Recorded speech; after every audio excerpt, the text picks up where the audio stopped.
sponsors.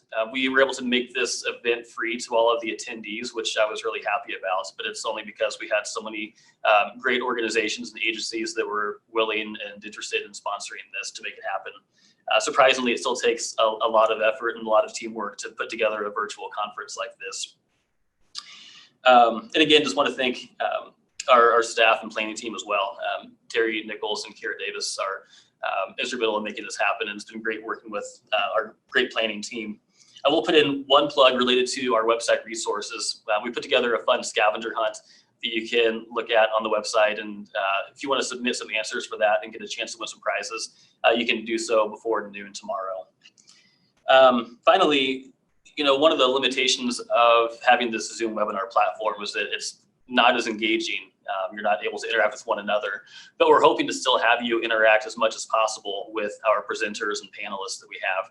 So the way you can do that is through the Q&A function that you have in your toolbar at the bottom of the screen.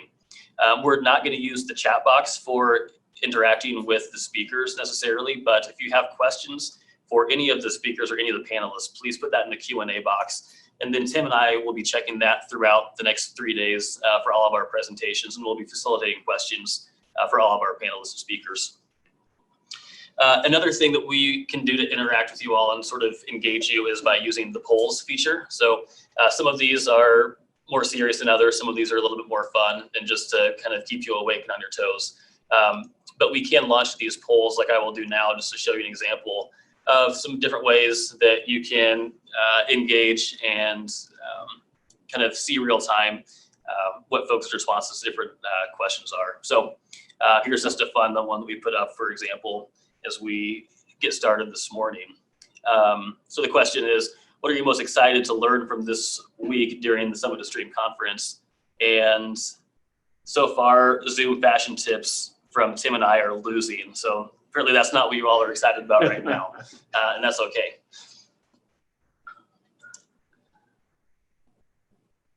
All right, we've got quite a few people that have responded now. I'm gonna go ahead and just close this in 3, 2, 1, and now you can see the results. But that's one feature that we will just be using throughout the next few days. And some of the presenters as well will be asking some questions through this polls feature. With that, Tim, do you have anything that you would like to add before we get going? No, I don't. Ready to go. So with that, we are ready for Director Tubbs. So Director, if you would like to go ahead and put yourself on screen, wonderful. And can you hear me? We can, yeah. So I just want to thank the Director for joining us. He's had a long career with the DNRC, and we're happy to have him facilitate this happening between our two organizations and our networks. So we're all excited to hear your remarks and to hear some inspiring words from you. So. Well, excellent, and thanks Tim and Ethan and Terry and Kira. These aren't easy to pull off. In fact, this one may have taken a whole career to pull off, right? Because really, when I first, I remember talking about this concept in Augusta, must have been before about 2016, and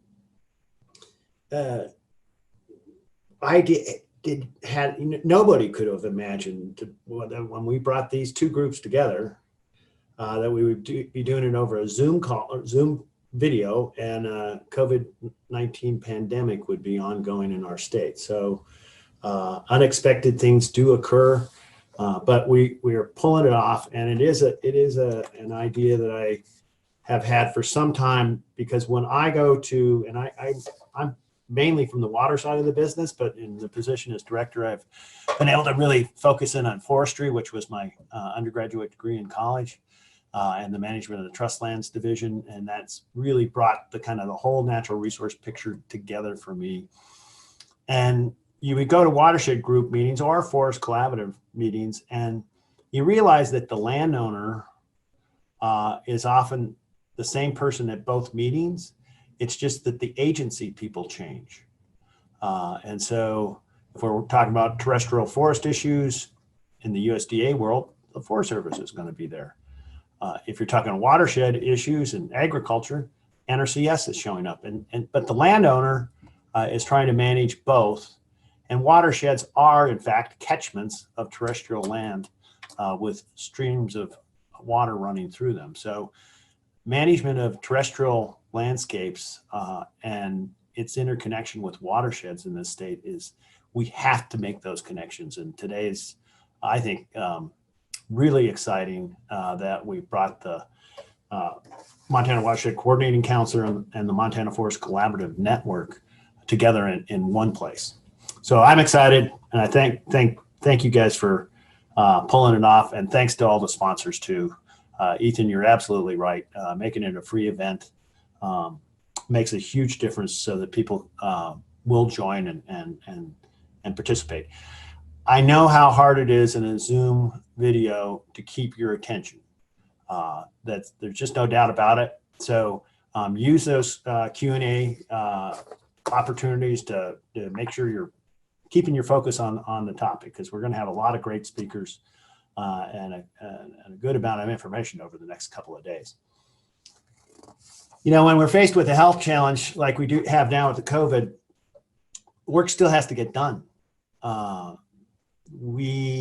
Resource management issues, restoration projects, they don't go away. So we've had to find new ways to approach how we do our job so that our employees are safe, that the public is safe when we're working with them, and, you know, to protect Montana and its citizens. So the one thing I know about both watershed groups and forest collaboratives is you guys are creative and you're persistent. And that's exactly the kind of skills that you bring to the table that we need more now than we've ever needed before. From the DNRC perspective, this meeting brings together the entire department. There's really not a division in my agency that isn't going to benefit from the work that you guys are doing and the collaborative and communication that is going to occur today and tomorrow. You know, it's easy to pull out forestry, who's right now getting draft comments on a really great product, the new forest action plan that was built on a group of people, including both Tim and Ethan, who spent the last year really revisiting how we talk about forestry, forest health, and how we can work together over the next decade and improve conditions for everybody in Montana to protect our cities, to protect our watersheds, to manage fire in a very different way, to keep our economic resources going forward. We benefit from the timber industry because we can do restoration projects and pay for it with commercial sale timber. And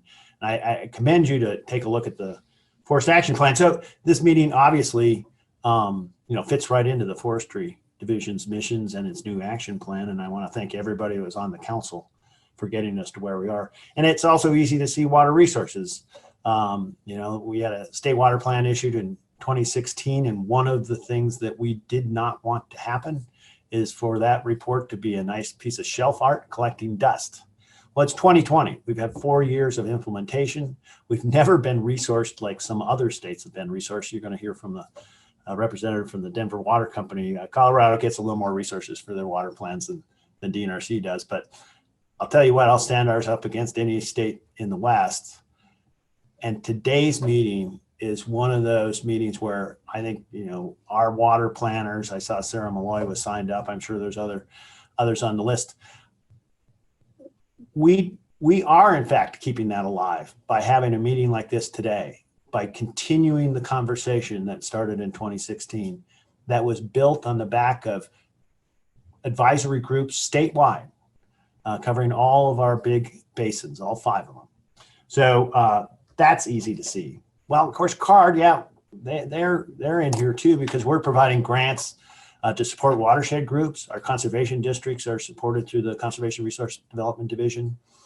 And those folks are getting brought here together. What I'm really excited about why this combination could help out in CARD is I used to be the manager of the Renewable Resource Grant and Loan Program, and And when it first started way back in the 80s, forestry was a key component of some of the projects that we funded it. But over time, it really was overwhelmed by the water side of the business. And so you usually see that program as funding water restoration projects, water and sewer for communities, stream restoration, and you don't see too many forestry projects. Well, this is an opportunity for the forest collaboratives to work with the watershed groups and figure out ways that they can work together and maybe get access to grant money from DNRC that hasn't been out there for the forest collaboratives in the past. So that's why these dialogues can be really good.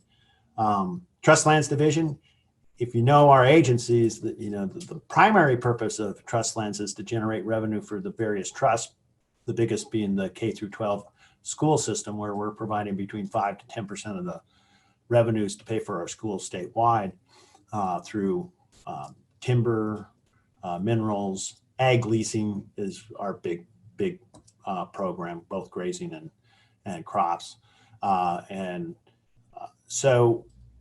But we're going to benefit from cross-boundary collaboratives. We're going to benefit because the side of the mission that isn't talked about is we only do this sustainably, and we have to have the long run in our view. It's not just about maximizing profit today. It's about generating revenue for today and the future, for today's citizens and the future citizens, for our students today, and so that their children will have good schools in the future. So sustainability only comes by good management, and our lands and waters don't pay attention to political jurisdictions. And so it's a state land section next to a Forest Service section, next to a private fee title section. We're all going to have to work together. Meetings like this help us do that.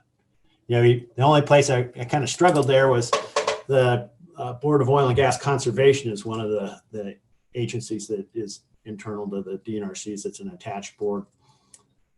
But I'll tell you right now, they also benefit from this because part of their purpose in being is to protect our water.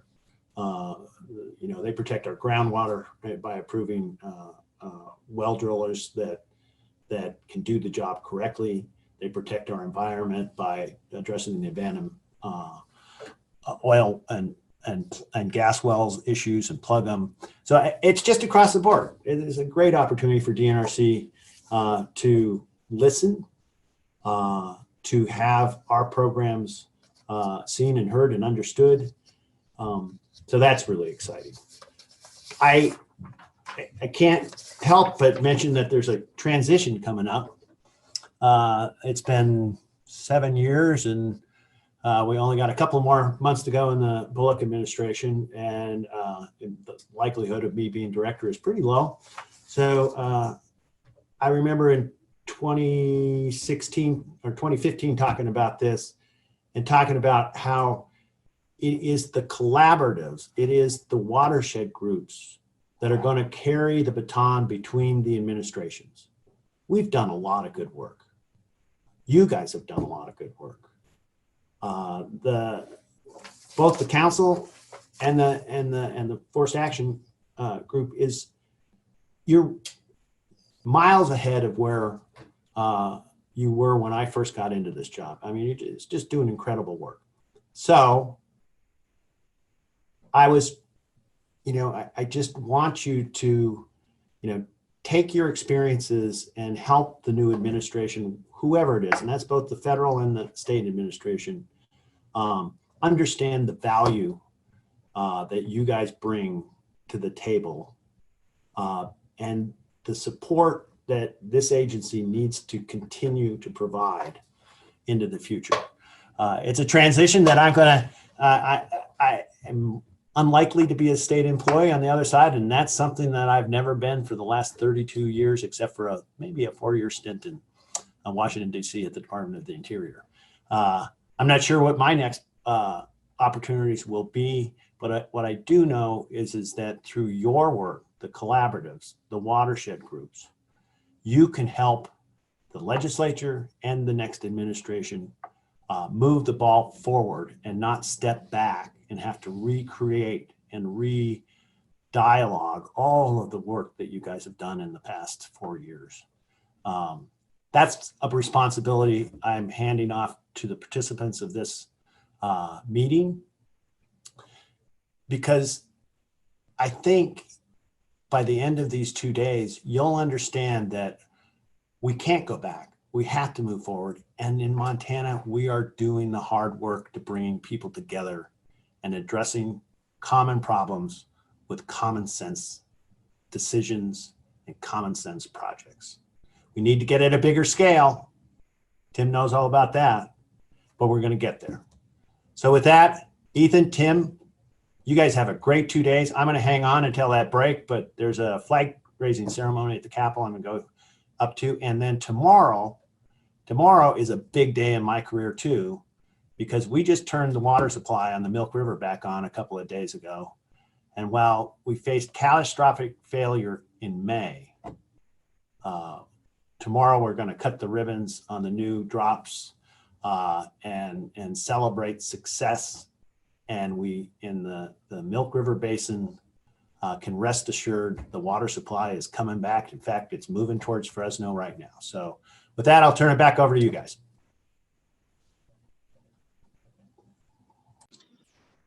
So thank you for that, Director Tubbs. We do have a few minutes left in this portion of the agenda. Would you be interested or willing to take some questions that we've got submitted? Our first one, I guess it's a two-part question here. But can you talk about the next legislative session?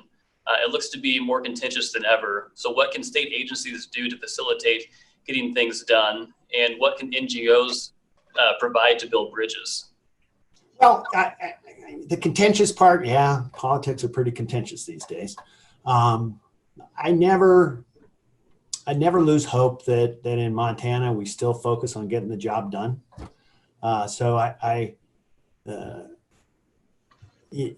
just put the contentious side aside, because we're just going to go up and we're going to have to work and we're going to have to build some relationships, and we're going to have to work together and show a common front.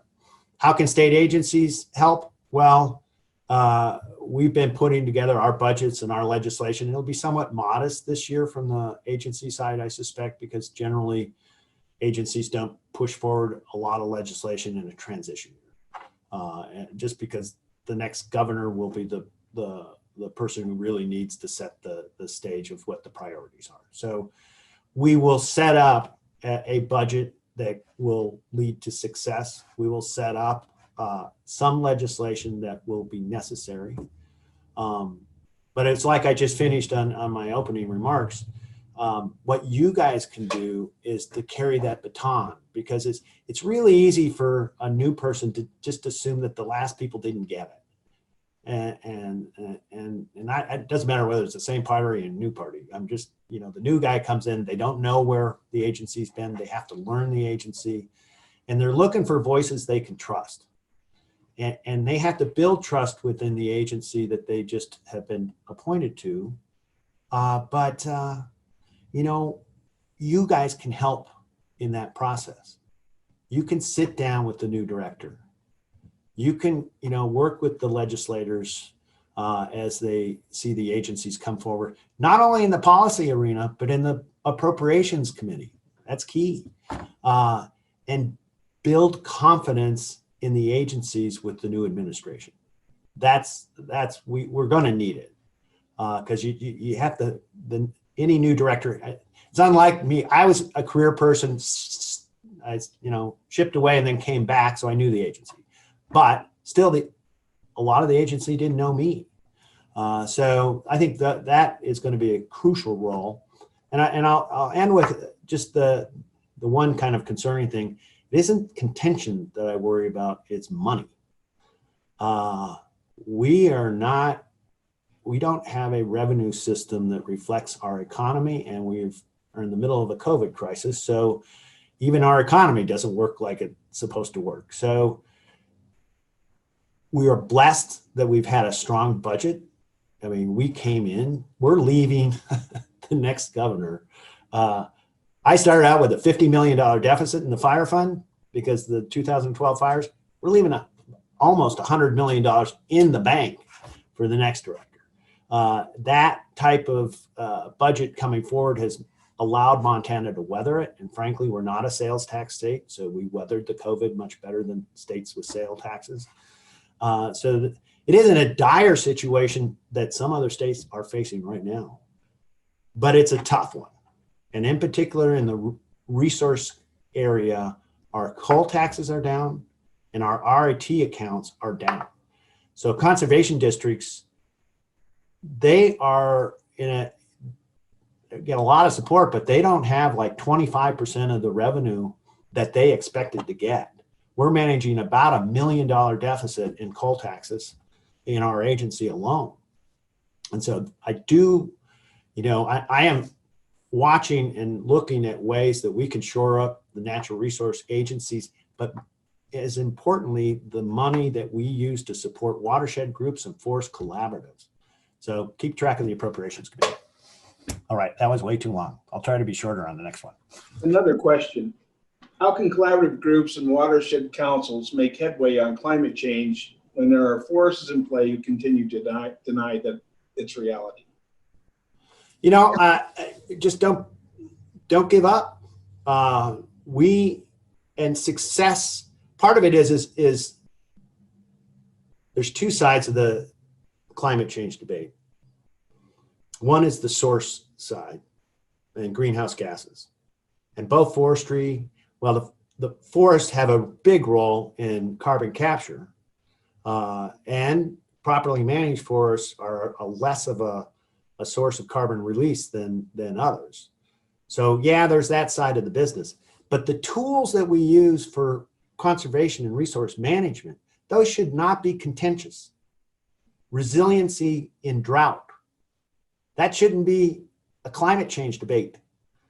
Resiliency in floods, we got to do it. So focus on the outcomes, improving our communities, protecting our watersheds. That's the dialogue that I think will build the coalitions. And even with, a backdrop of, I don't really believe in climate change, or it might not be human caused. As long as we focus on the outcomes, I think we can build a future that is a strong one.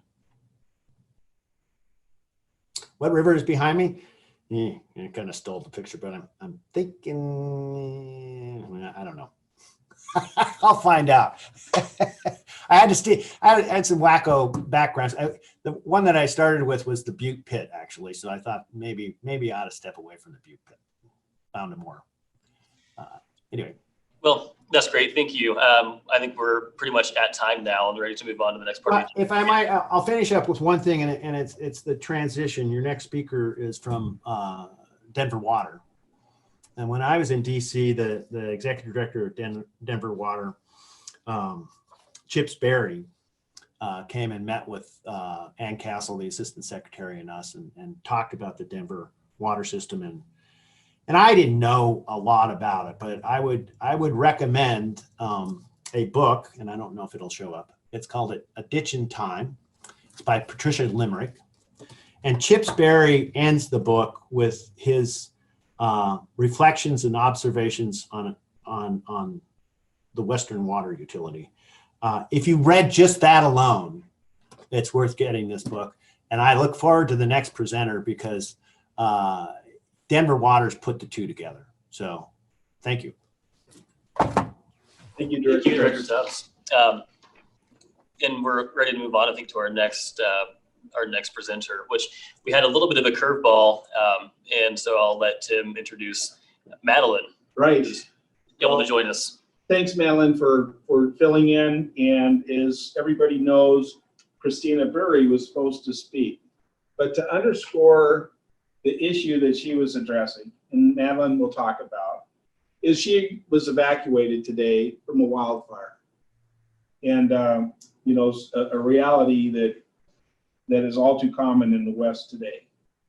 So Madeline McDonald will take her place today, and she is a watershed planner at Denver Water Board. Madeline works on proactive forest and watershed health programs to help mitigate the risk of catastrophic fire and impacts to the utility. She's been involved in statewide wildfire preparedness and recovery efforts, including the development of the Colorado Post-Fire Playbook. Today, Madeline will discuss proactive investments in forest management to achieve source water protection. So thank you for joining us, Madeline. Yeah, thank you so much for filling in here. And this really did happen just hours ago, so we appreciate Madeline joining us at the very last moment here to provide this presentation for us. No, thank you guys. Thank you for having me. And hello, everybody. Yeah, again, my name is Madeline McDonald. Christina Burry is my boss, but we work jointly on these programs. So I'm always happy to get the opportunity to share some of the innovative and forward-thinking things that we get to do in source fire protection at Denver Water. Ethan, do you have the slides? I believe we have some slides for you guys. I have a good amount of pictures to help illustrate some of our tough lessons learned here. Awesome. Okay. So again, we'll be talking today mostly about some of our proactive forest and watershed health programs. But just right off the bat, we like to include this at the beginning of all of our presentations. This all hands, all lands initiative. And it's really just a reminder and acknowledgement for us that collaboration is just a key component of what we do. And like Director Tubbs was saying, you know, a lot of our collaborative groups have to foster some creativity and persistence in achieving what we do, because we know that these threats to source water protection and especially high intensity wildfire is not going to respect jurisdictional boundaries. It's not going to stop at a boundary. It's not going to stop just on Denver waterlands. And really the only way that we can mitigate these source water protection threats is to work collaboratively and to form these collaborative groups to begin tackling some of those values at risk. So with that, I think we'll just dive right in. A little bit about Denver Water. I'm not sure if there's any other Colorado groups represented here, but I doubt it. So we just wanted to give it a quick background. Colorado is the oldest and largest water utility in Colorado, or Denver Water, excuse me. It was established in 1918, and we are separate from the city of Denver, which makes us a little bit more unique. We serve about a quarter of the state's population. That's 1.5 million people. And then another point that we'll be hitting on a good amount today is how little land Denver Water owns within our watershed. Denver Water is the third largest public landowner in Colorado. We own about 60,000 acres in Colorado.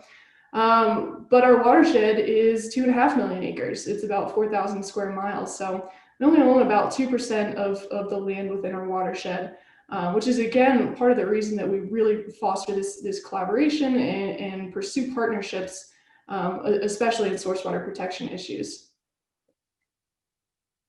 You can head to the next slide. I think we have a little video for you here just to get a sense of where our water's coming from.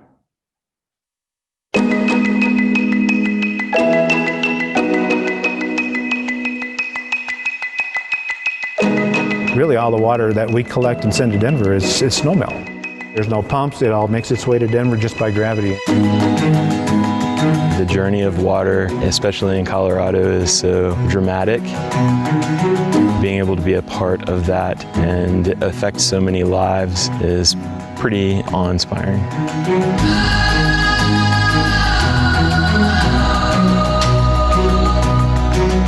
We have great scientists that are really vested in making sure that the water that we test really culminates in the best we can put out.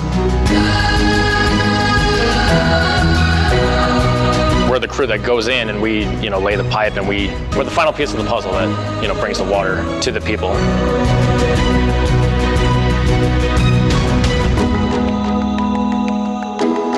Working at Denver Water, I've learned exactly how water is treated, and how clean our water really is. And so it just makes me appreciate it even more.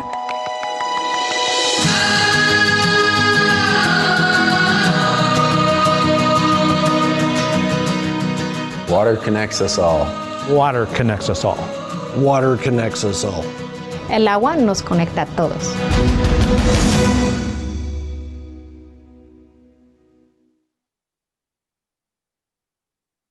All right. Oh, always love to see that video. And hopefully it gives you a bit of sense of our collection system. And hopefully you caught, it is a completely gravity fed system. We don't have any pumps. We're very fortunate, but all of our water comes from, our high mountain watersheds essentially. And about 50% of our watershed is national forest managed by the U.S. Forest Service. And in some really high risk fire prone areas. So acknowledging that in the Denver Water Strategic Plan, you can see that strategic objective to sustain healthy watersheds and provide an excellent collection, treatment, and delivery system, which is where our watershed planning team comes in. Our job is essentially to increase the resilience of our watershed and to start to address some of the threats and vulnerabilities to ensure that reliable, consistent supply of high quality water. If you go to the next slide, it's going to call out our specific watershed planning values. So again, we work a lot in partnerships, we work a lot through collaboration, and our partners ask our watershed planning group pretty frequently, what do you care about? What are your values at risk here? So a couple of years ago, we sat down and came up with these watershed values at risk. Essentially, this is our objective here. This is what we are trying to achieve through source water protection. The first is to maintain drinking water treatability. We really want to provide high quality water to our treatment plants. First, to minimize the treatment process and keep treatment costs down, but also our treatment plants are accustomed to pretty high water quality coming into them. So addressing some of the threats in the watershed, we found to be the best way to help with drinking water treatability. The next is infrastructure protection, and this is really targeted to the risk of high intensity wildfire more than anything else. As I'll get into shortly, we have already seen the catastrophic impacts of wildfire to our collection system and particularly to our infrastructure. So, those fresh burn scars just upstream of the reservoirs, and you get those, typical post-fire intense rain events resulting in that massive sediment mobilization. And when that sediment reaches our infrastructure, especially our reservoirs, you're first reducing capacity in some of our smaller reservoirs by filling it up with sediment. But you're also threatening our infrastructure, or the sediment is threatening our infrastructure in our intakes, and it is our kind of goal to mitigate as much sediment getting into the reservoir as possible. So that's that infrastructure protection value. And I would say drinking water treatability, infrastructure protection are the top tier. And then we got asked to add this environmental stewardship value, and we included in there community environmental stewardship as well. Denver Water takes a lot of pride in being a good neighbor and doing the right thing, especially in our watershed. We consider ourselves a trusted steward of the natural resources entrusted to us. So again, when we were working through partnerships and there's an opportunity for us to meet mutual benefits, say wildfire risk reduction for watershed protection, but if we can also do that in a way that helps in some community protection, I think we're doing our job right when we can achieve all those mutual benefits. So those are our three kind of lenses that we look at for source water protection, especially in implementing projects. So some of our specific investments, I'm pretty heavily on the forest management side. So these are some of our forest management investments. Our largest program is this From Forest to Faucets program. And as a partnership that Denver Water entered into with the U.S. Forest Service back in 2010. In 2010, both agencies, Denver Water and the U.S. Forest Service, both committed $16.5 million each, for a total of $33 million for forest restoration and wildfire risk reduction between 2010 and 2015. Again, this was the logical first step for us, with 50% of our watershed, 50% of our collection system being national forest. So start to begin to address some of that risk reduction on the national forest. Then in 2017, we saw so much success in the first 5 years, we decided to revamp and even expand the partnership to include some of our non-federal land partners. So the second MOU was Denver Water, the U.S. Forest Service, the Colorado State Forest Service, and the Natural Resources Conservation Service. Denver Water again committed $16.5 million, matched dollar for dollar by the partner that we distributed the money to. So State Forest Service would match dollar for dollar, U.S. Forest Service would match dollar for dollar for all of our investments. And this was kind of a crucial next step for us, recognizing that there's a significant amount of private land within the watershed that contributes to our collection system. There's a significant amount of county open space land and all these different landowners. And again, going back to that all hands, all lands approach of bringing in as many partners as we can to really achieve a more effective wildfire risk reduction. As I mentioned, this partnership is essentially to restore forests to their historic and naturally resilient conditions. So, but before we settled Colorado and all of these ecosystems, we know they were fire adapted ecosystems that looked a lot different than they do right now. Our forests right now, especially in Colorado, are just so dense and overgrown. We're not giving it the chance to be naturally resilient to some of this high intensity wildfire or any wildfire. So that's part of the goal of the program. And we do believe by increasing the resilience of the forest that we are going to see that watershed protection and source water protection there. And then this last point on our Forest to Faucets partnership, we have a large watershed, 2.5 million acres. And even with this significant financial commitment, we can't treat all of it. We can't treat 2.5 million acres. And also that's not the goal either. So we had to begin prioritizing. And we did that through an analysis with some forest hydrologists that essentially mapped some areas that we call our zones of concern. And if a fire were to occur within these zones of concern, we would see the most impact. And also if we were able to mitigate risk, we would see the largest ROI, the return on investment in these zones of concern. So all of the Denver water funding through the From Forest to Faucets partnership is used for projects specifically within our zones of concern, which hopefully I'll have some time to get into a little bit later. But yeah, that's the basics of Forest to Faucets. Can you go to the next slide? Awesome. Our other major forest restoration wildfire risk reduction program is our Forest and Land Management Services Agreement. So as I mentioned, Denver Water owns about 60,000 acres within the watershed, and most of them are these mountain watersheds, these forested watersheds, or forested properties, excuse me, that we are responsible for managing. So back in 1985, some of our properties up in Grand County, Colorado, got hit pretty heavily by the mountain pine beetle, and the Denver Water sought the help of the Colorado State Forest Service to help clear some of this beetle-killed trees, and we've been in a partnership with the State Forest Service ever since. They've been our forester for over 30 years. They have individual forest management plans for each of our properties and continue to do treatments and maintenance on all of our properties. We've had an ongoing agreement for the last 30 years. Our current agreement, I think, is 2018 to 2022. And first and foremost, these agreements of forest treatments on Denver Water property are protecting our facilities that are out in the watersheds. We do have employees at most of our reservoir and structures at most of our reservoirs. So these forest treatments serve to protect that, but also this land is in the watershed. So overall source water protection again.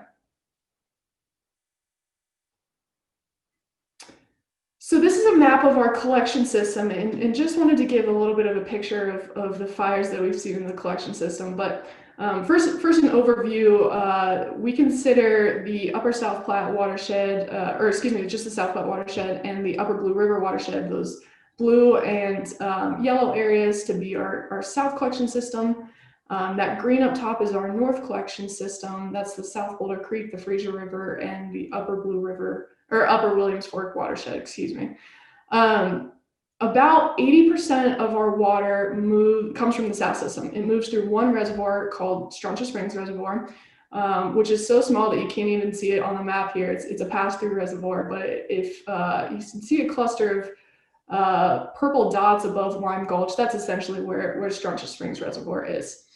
You can also see the watersheds that lead to Strontia Springs Reservoir are where we've experienced most of our high intensity wildfires. You can see the concentration of the fires on the eastern portion of the South Platte watershed. And again, it's just a sweet spot for fire. It's in that perfect elevation between about 7,000 feet and 9,000 feet. You have some really dense overgrown forests. There's a good amount of folks living in the wildland and urban interface there. So your ignition potential typically increases. Plus, I think I heard recently we have some of the highest lightning strikes per capita or something like that in this area as well. So it's the perfect recipe, honestly.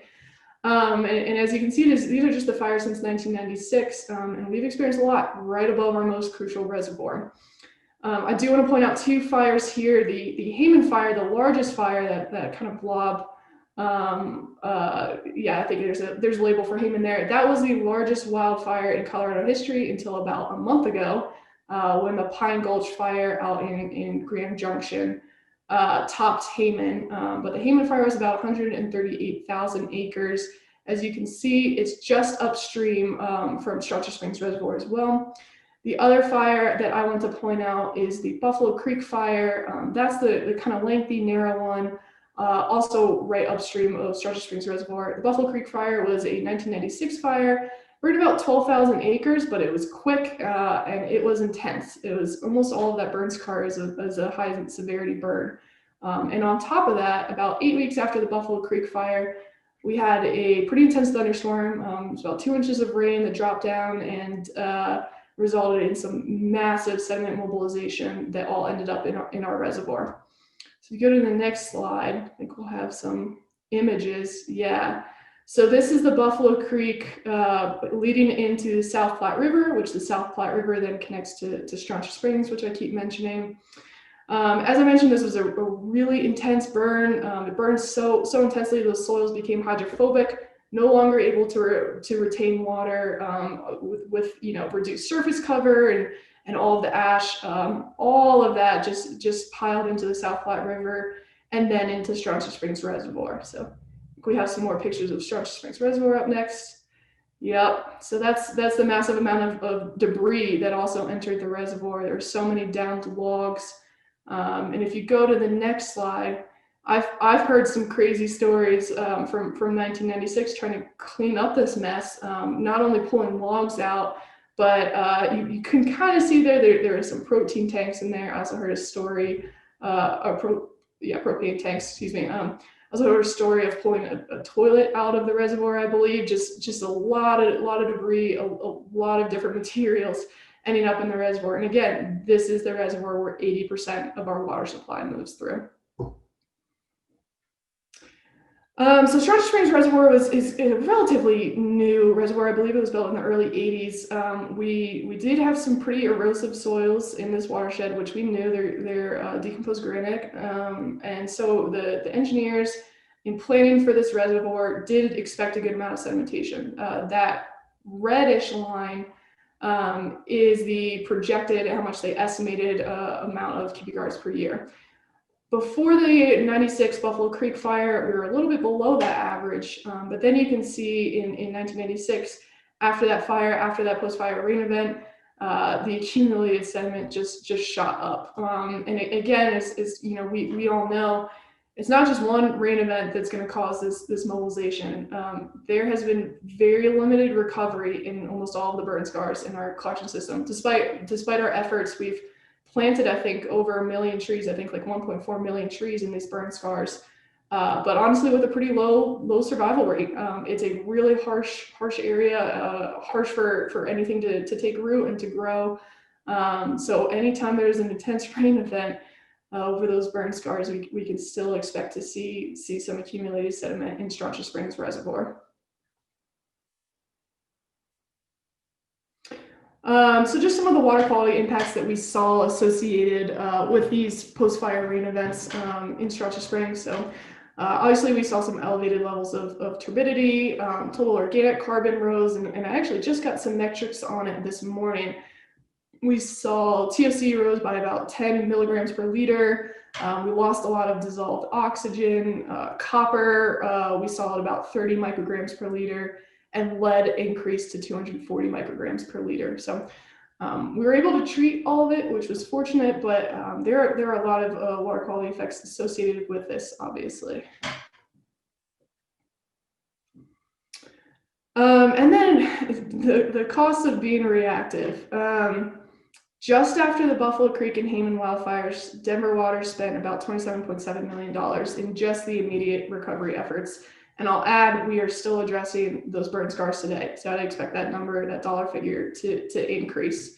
A significant amount of that figure went to dredging, trying to dredge Chartier Springs Reservoir, which was ultimately considered unsuccessful. I think the effort only was able to remove about a third of the sediment and debris that they had intended to remove, just due to the coarse materials and some really difficult terrain around the reservoir. So we learned dredging is not a great option. It's also incredibly expensive.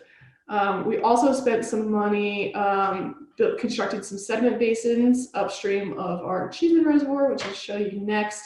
And those were costly, excuse me, costly to implement, but also costly to maintain because we had to consistently dredge them. And then the rest of that dollar figure went to, excuse me, water quality treatment and other operation increases. Yep, so this is a picture of Turkey Creek Sediment Basin here. We paid for the Turkey Creek Sediment Basin entirely. We had NRCS implement it. There's another sediment basin called Goose Creek Sediment Basin that NRCS paid for and implemented. Both of them, Turkey Creek and Goose Creek, are tributaries to Cheeseman Reservoir. So this is Turkey Creek Sediment Basin. It's about 40 feet high, I think 200 feet wide. And one thing to note, it costs about $800,000, which is obviously not cheap. One thing to note, and something that I'm thinking about now for maybe planning for future recovery efforts, is it took a full year to get the individual permit from the Corps to construct this sediment basin. And we were very fortunate. This was in response to the Hayman fire, so 2002. We were very fortunate that in that first year post-fire, we didn't have a super intense rain event like we did after Buffalo Creek. But if we did, and we were still in the permitting process before we could construct this, we would have seen a far more impact. So just something to keep in mind. You can head to the next slide, and I think we're still staying on Turkey Creek on the next slide. Yep. But just an example of one of the dredging process is it cost us about $250,000 every time we needed to dredge these sediment basins, which was pretty frequent. And we took responsibility for maintaining both. So we dredged at both Turkey Creek and Goose Creek. Between 2004 and 2006, we removed about 30,000 cubic yards of sediment or of material, just in general, from these sediment basins that would have ended up in Cheeseman Reservoir, which was a great kind of success for us. And then in 2006, we had some pretty intense rain events. And in just 2006 alone, we removed 63,000 cubic yards of materials. Just from Turkey Creek that time. We didn't even get over to Goose Creek because we spent so much time dredging Turkey Creek there. And I think we've continued to dredge every year until about 2010, and now it's a little bit less frequent, but we spent over $1 million just on maintaining these sediment bases, not even on constructing them. So again, a really high cost of being reactive to wildfire, and we think we've already seen an ROI on being a little bit more proactive in avoiding some of these recovery measures. So staying around Cheeseman Reservoir, I think one of the really cool things about Denver Water is it's an old entity, and they keep all of their information and data. And one of the pieces of that is all these awesome photos that we get from pretty early on. So that top photo is Cheeseman Reservoir around 1900. As you can see, this is how a natural Colorado forest should look. Those trees have enough room to acquire all the resources they need to maintain their resilience, and you can see the stark contrast on the bottom photo. This is around Cheeseman Reservoir in 2002, which was right before the Hayman wildfire. We actually had plans with the Colorado State Forest Service to do treatment on this area that you see in the photo in the summer of 2002, but the Hayman fire got there first.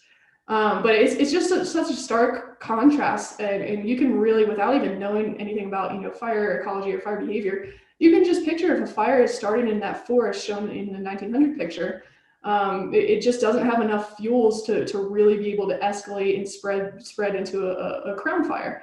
Whereas in the bottom picture, that abundance of fuels and any fire that starts there is going to easily be able to access the crowns of trees and move into that high intensity crown fire.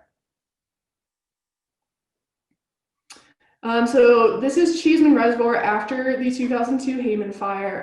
And what I think is really phenomenal about this picture, and maybe could you go to the next slide? Actually, I think it points it out a little bit better. Yeah, there we go. One back. Yeah, awesome. We had the Colorado State Forest Service do a treatment on our property around Cheeseman Reservoir in 2000, so 2 years before the Hayman wildfire. They implemented a little fuel break. I think it cost, I saw an estimate of about $30,000, a relatively expensive treatment.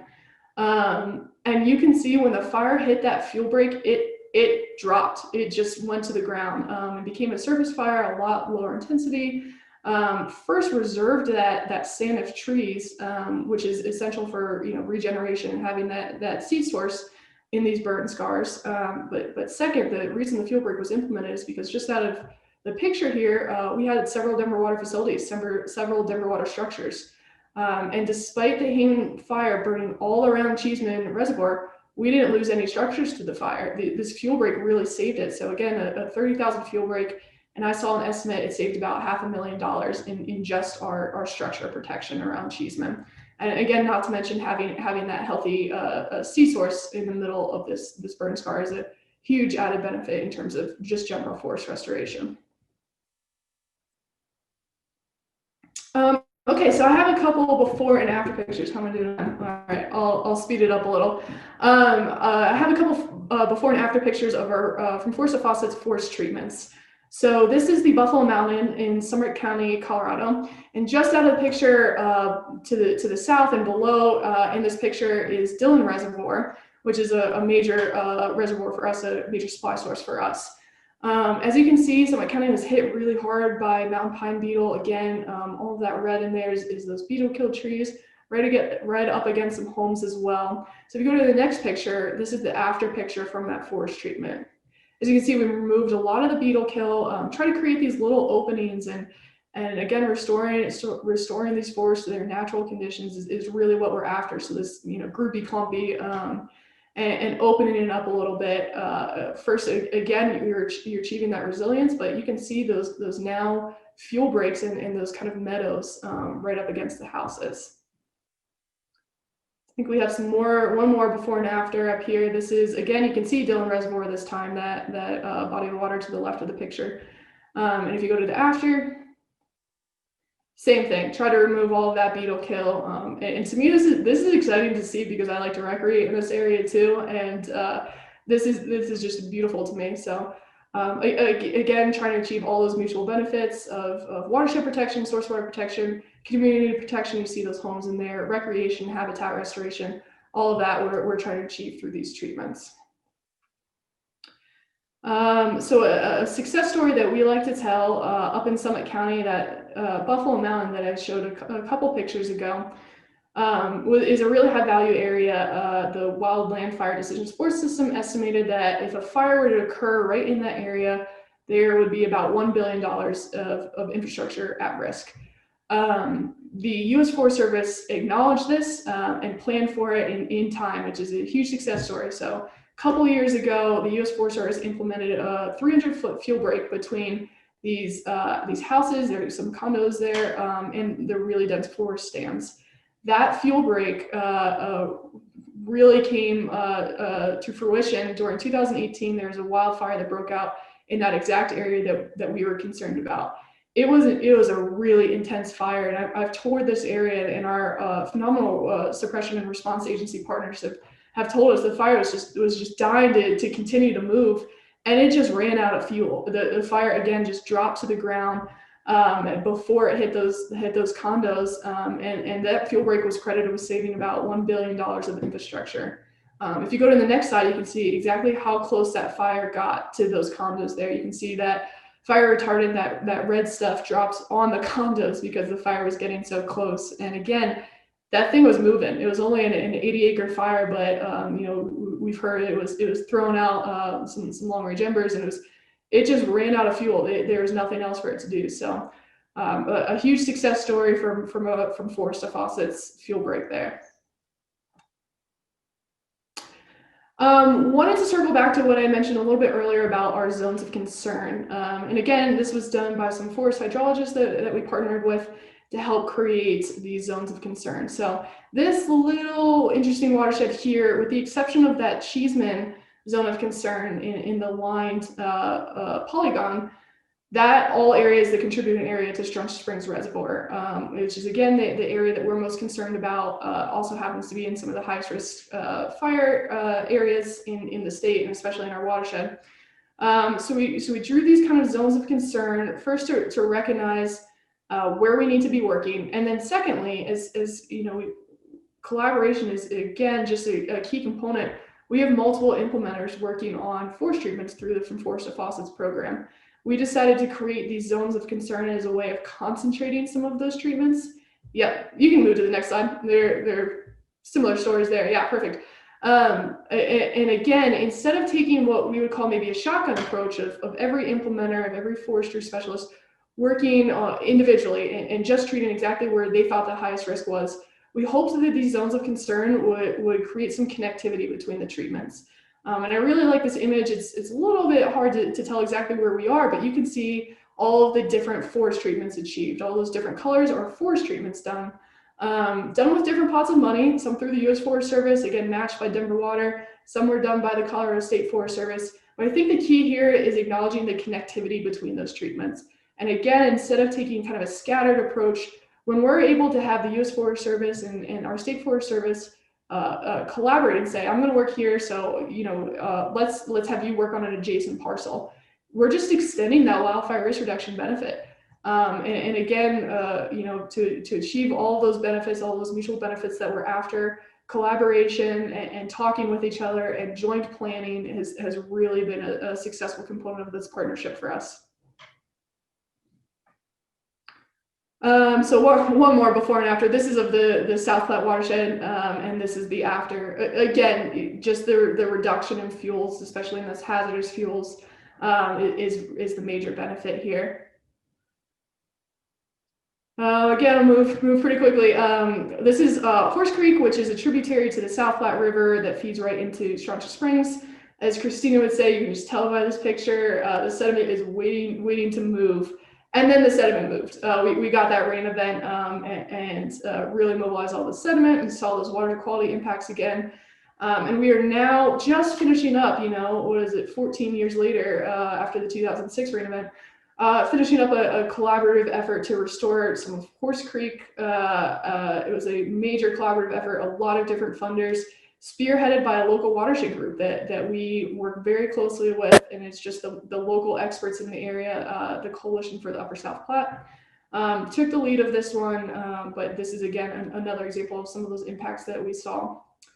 Moving right along to some more of our holistic watershed planning efforts. I'll just use this to close it out.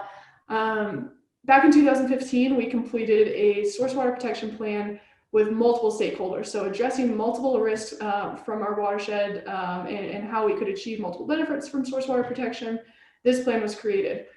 If you go to the next slide, we decided we were also going to do an internal effort as well. And again, just holistic watershed planning, holistic source water protection. We are using, one of my colleagues is in charge of this. She's using an adaptive management framework that is, we have split up into two phases. So phase one, yeah, perfect. Is this inventory assessment and prioritization. Essentially, it's a large water quality assessment and then making very loose connections, and they're not proven, but we're just trying to get an idea of connections to threats or vulnerabilities in the watershed and potential water quality impacts from this watershed or the water quality assessment. And then within that, again, an inventory of all the information that we have. The next phase that we would like to move into is this action planning phase. So first would be, again, to be a little bit more strategic and smart and not just go out on a whim and pursue projects, but to assess first and then go and have a plan of how we're going to start addressing some of these threats. However, I will say, and you'll see that middle circle, that ongoing circle, we're not going to bury our heads in the sand right now, and we want to be opportunistic. If there are opportunities to partner with some of the other stakeholders in the watershed, we're going to do that. We're not going to just focus on planning now. Opportunistic is really the name of the game in our little group. But this is essentially what we will be doing for the next couple of years. We've been really strong on the high intensity wildfire risk reduction side. We have a lot of other threats in our watershed as well: abandoned mines, population development, down the line. So this will hopefully, again, build a little bit more of a holistic planning effort. Left 10 minutes for questions. Perfect. Yeah, just want to say thank you again for having me. And I'm thrilled to be here. I'm thrilled to learn about all the other phenomenal collaboratives for the next couple of days. So thank you again. Yeah, Madeline, thank you so much. That's a great presentation, and it's great to learn about all the good work you're doing. We've got 3 at least questions lined up already. But if you have any questions, audience members you'd like to add, please just feel free to use that Q&A box. I'll have Tim kick us off here. Yeah, so thanks, Madeline. Great job. Has Denver Water and their partners implemented a low-intensity prescribed burn program to reduce future fire intensity? And if so, how have they dealt with the liability issues associated with that type of program? Great question. Great question. We have not implemented a specific prescribed fire program, but we are very supportive of prescribed fire. Typically, we are doing that through pile burns right now. Our state Forest Service does not do any prescribed fire, but our U.S. Forest Service partners do. So as one of the treatment methods, we don't have commercial timber sales in Colorado. It's just not high value byproduct here.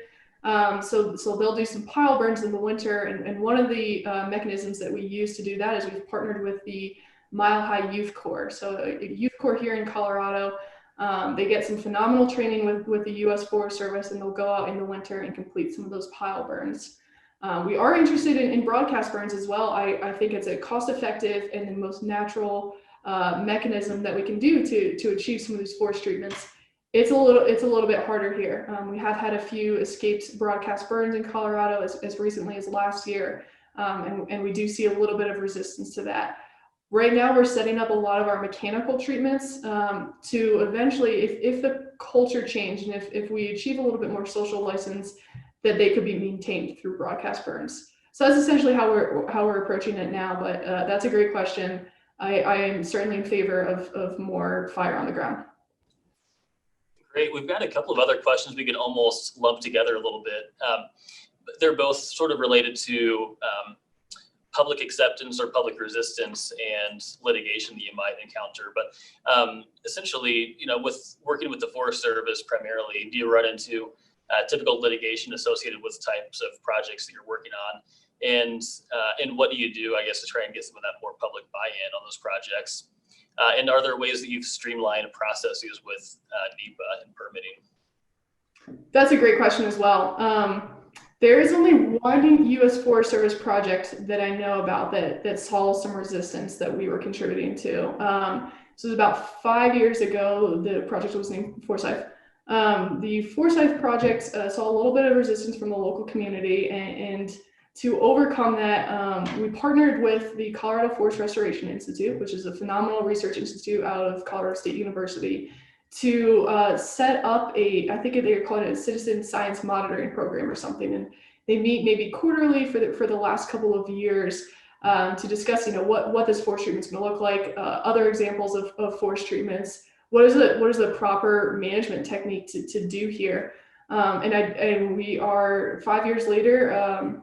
We're starting to cut trees on that project, which is I think a huge step in the right direction.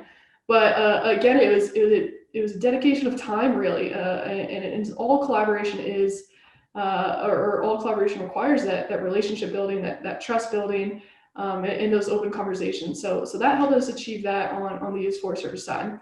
On the non-federal land side, the Colorado State Forest Service is our primary partner on private lands, and it's a different ballgame.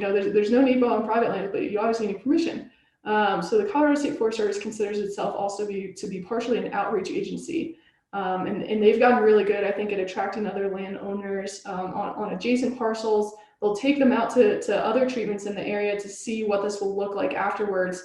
And from the feedback that I've heard, folks on private land actually really enjoy being able to use more of their property. And when their forest was dense and overgrown, they weren't able to access some of their property. And then after these forest treatments, most of it has been really positive feedback from that. So it's a little different on both lands, but I would just again emphasize relationship building and trust in both partnerships. Yeah. Hey, Thanks, Madeline. There's a lot of questions coming in. There are two questions here. One, how many total acres were treated mechanically within a 2.5 million acre watershed outside the burned areas? And can you touch on the amount, or rather, do you have mills that can buy logs to help pay for those treatments? I wish we had a couple more mills. We have one that's a biomass plant actually that we can take some wood chips to, but they're not too frequent, and honestly, we end up paying to take the wood chips to those mills. It's very expensive to drag them through the mountains. So I don't know of too many projects where we've actually seen any kind of cost coverage from utilizing the byproduct. In terms of total acres treated, through the From Forest to Faucets partnership, we usually say we've treated over 100,000 acres, and I think this year we hit 110,000 acres in that 2.5 million acre watershed. I don't know how much is mechanical. My rough guess would be 80,000 acres were mechanical out of the 110,000. Great, thank you. And just something to note, since we have a lot of questions coming in, we can follow up with Madeline and Christina on some of these questions as well if we don't have time to get them all answered during the session here. So we can follow up with some of these if we need to. But another question we had come in is asking if you can discuss opportunities to expand investment in watershed health and if there are private sources to supplement some of the public funding for these projects. That is a great question, and something that I'm really interested in. And I think one of the key benefits of bringing all these collaborators in is being able to leverage our resources here. In terms of private grants, we don't go after those too much. We do partner with the Nature Conservancy in Colorado, and I know they have pitched to a couple of private corporations. I believe Miller Coors is one of them here in Colorado. But we look at several U.S. Forest Service grants like the Collaborative Forest Restoration Program, CFLRP, and I would say more funding opportunities that at least we as Denver Water pursues is through the U.S. Forest Service rather than private. We do, so our kind of ideal budget structure, which is rarely followed, but it's just the ideal for a treatment on a private land would be, we would put in 50% of the money through Forest to Faucets. Denver Water puts in 50% of the money. 25% of that would be landowner match, and 25% of it, the state Forest Service would go out and find grants. We do have a grant program in Colorado called Furworm Forest and Wildfire Risk Mitigation Program or something like that, that landowners can apply to for that grant as well. We do work with the local conservation districts a good amount as well. Jefferson Conservation District is one of our key partners, and again, through NRCS, they can get some EQIP money there as well. So a lot of different mechanisms. Yeah, I'd say more on the public side than the private side for us. Hey, here's another question. Can you touch on the amount of social license you have for this type of work? Is it ever a barrier to accomplishing the needed work? Again, a great question, and it honestly varies throughout the watershed. We're in a lot of different counties. I think we're in 8 different counties, and the culture and social license is different in all of them. And again, our partners are just phenomenal at really understanding the local concerns, and so they address a lot of social license issues. Again, mixed. There are some communities that are really for it, and those communities I would have to say have been the ones that have experienced wildfire. There's a dramatic shift in social license up in Summit County, where some of those before and after pictures were from after a couple of those wildfires got really close to some properties and some communities. After that, I think the U.S. Forest Service said they were just kind of bombarded with outreach from the local community asking for these forest treatments. So nothing like smoke in the air to build a little bit of social license, but it's varied. It takes time. It takes trust building, but there's kind of no one size fits all mechanism for that. It's community based, in my opinion. Wonderful. We have only about a minute left. We'll see if we can squeeze in one last question. This one is a little long. We'll see if I can condense this down a little bit. But essentially, the question is asking, how do you determine natural conditions of the forest that you're trying to restore? And what do you kind of use for the reference points, or what do you try and set for an ideal target for the areas you're doing projects in? Great question. Again, this is done collaboratively. So through a local partnership with research institutions, The Nature Conservancy was actually leading this up. We have a GTR 373 General Technical Report where collaboratively these researchers and these implementers came together to say, this is what we want to, this is what we think a forest should look like. These are our desired conditions. And they're different based on if it's strictly fuels treatment versus restoration, and that's something we're kind of digging into now. From the research that I've seen, even with different objectives, you're essentially achieving the same wildfire risk reduction from some modeling efforts that have been done. But we do rely on GTR 373 for desired conditions. That's a great response. Thank you. You crammed a lot in there. Thank you so much for this presentation. This has been really great. And I'm excited to see this afternoon, but also tomorrow, how we have some other examples of things that are happening here in Montana, and then also with the Forest Action Plan and learning more about that and ways that local groups and agencies can help implement some of those focus areas and some of those goals and objectives out of that plan, and to doing similar work to the great things you've done in Colorado. So thanks again for joining us, especially such last minute. Yeah, thanks, Madeline, and please give our regards to Christina. Will do. Thank you both again for having me.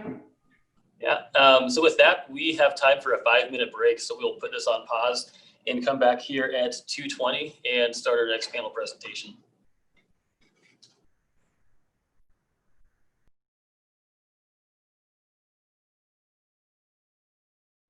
Our next panelist, I'm just going to introduce, hopefully Heather will be joining us here shortly. And rather than describing the project, it's more appropriate that you do that, and you can do it much better than I can. There's Heather. So first of all, Neil Simpson is a forester with Montana DNRC. Heather Barber is with the Bitterroot Water Forum. Carrie Decker with Rocky Mountain Elk Foundation, and Steve Brown, District Ranger on the Stevensville District with the Forest Service. So Neil, I think you're on first.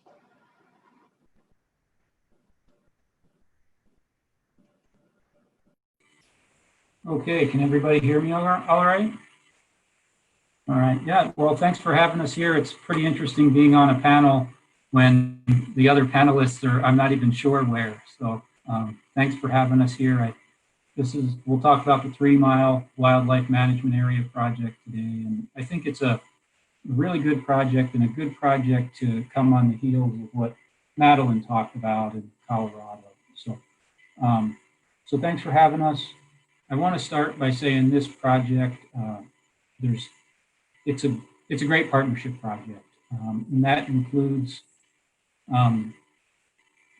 our agency partners, the Forest Service, Fish, Wildlife, and Parks, and DNRC, and several non-agency partners, and we'll hear from 2 of them today as well. Now, this project really started from FWP, from Jason Park at Fish, Wildlife, and Parks.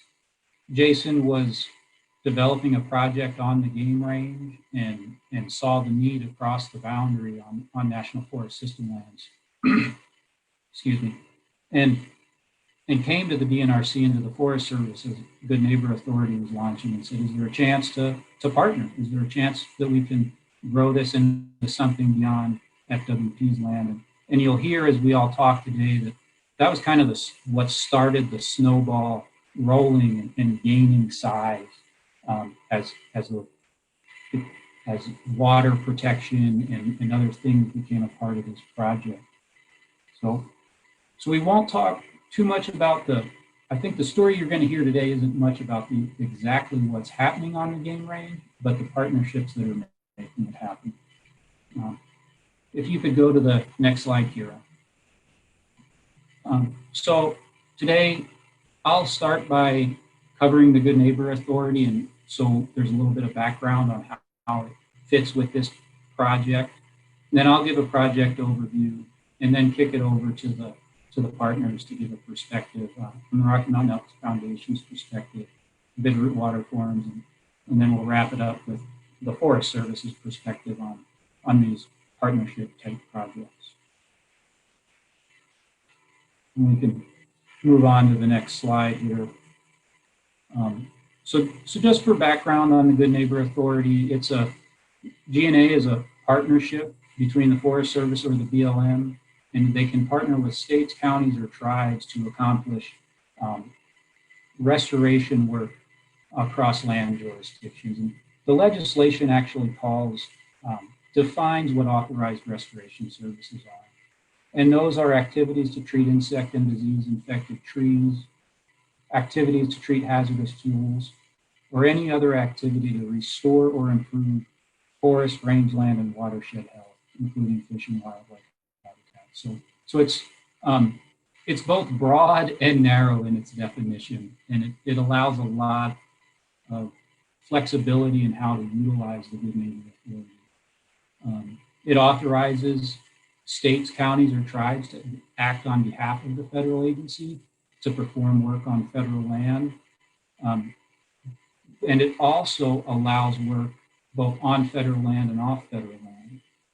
Now, one of the benefits of Good Neighbor Authority is that it allows revenue to be created and held by the state to accomplish more work on federal lands.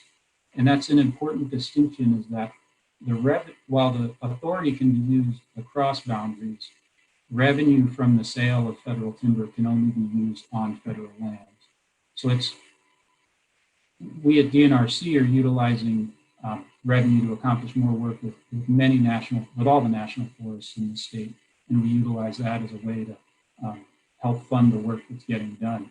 But the authority allows other flexibility in funding as well. It can, you'll hear about that today, how it's pulling together partners to get specific projects done.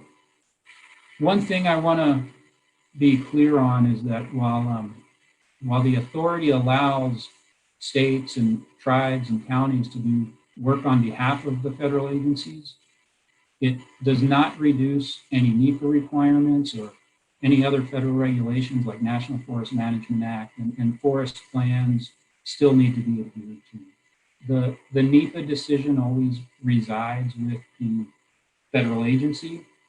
The states can help with the analysis to help get more analysis done and move projects along more quickly.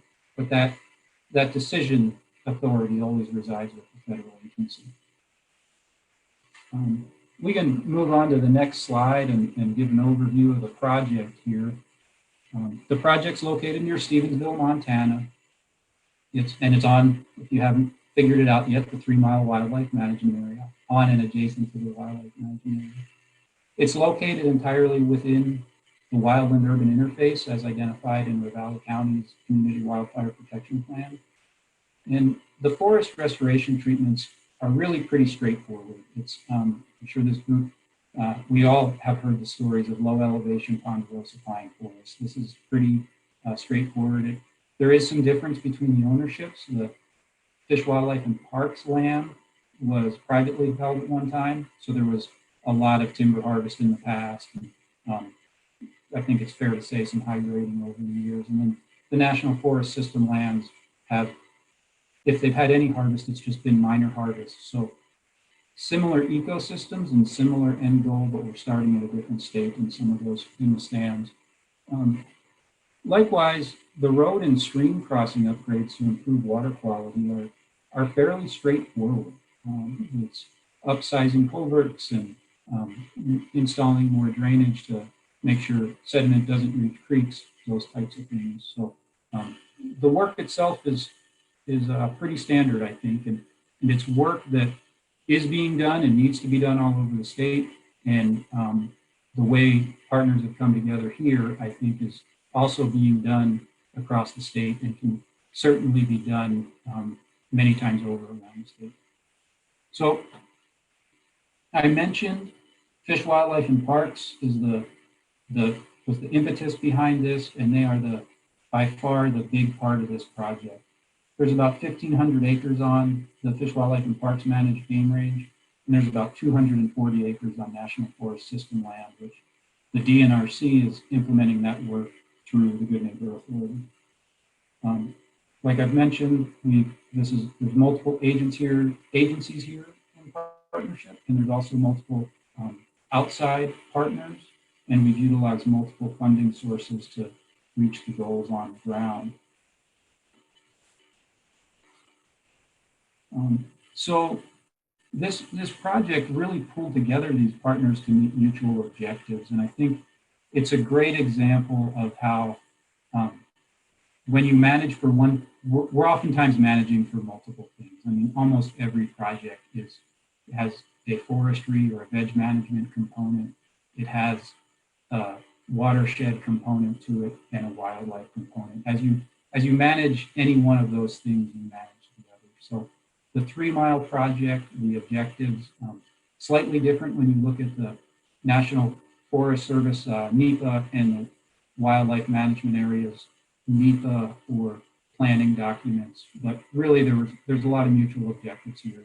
And they're to provide good deer and elk winter range, to reduce the susceptibility of the stands to bark beetles and other insects and disease, and to reduce fuel loadings and create stand structure that is both meets the historical norm more so and would have less fire severity if a fire were to happen.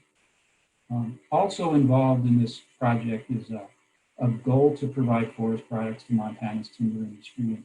And we heard from Madeline how there's no timber industry in Colorado, and a lot of all those treatments that they're doing are cost treatments. I think here we have a great partner in our timber sale purchaser was Pyramid Mountain Lumber, and it's helping get this important work done.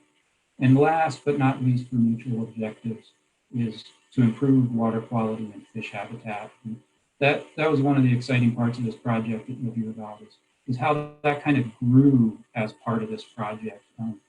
It started as a need to get to the veg management and became, I think, a part of the project as a whole. So, so here, if you could move to the next slide, and you know, I've mentioned it already. We're going to hear about it. I'm going to kick it over to Carrie from the Rocky Mountain Elk Foundation to give the Elk Foundation's perspective on the partnerships here and perspective on the project. And then I'll be available for questions afterwards. Thank you, Neil. Thanks for kicking off this panel. It's a pleasure to be a part of this group. And thanks to all of those, the entire team who kind of adapted this meeting here and is making it such a success. Thank you guys for everything. So as Neil and Ethan mentioned, my name is Carrie Decker. I'm the National Director for Habitat Stewardship Programs for the Rocky Mountain Elk Foundation. And for those of you, I'm going to give you a little background, if you let me, about the Elk Foundation. It's a nonprofit organization with a mission to ensure the future of elk, other wildlife, their habitat, and our hunting heritage. And some pieces of background I'll share with you I feel is pretty relevant to this project and really this entire meeting that we're all a part of.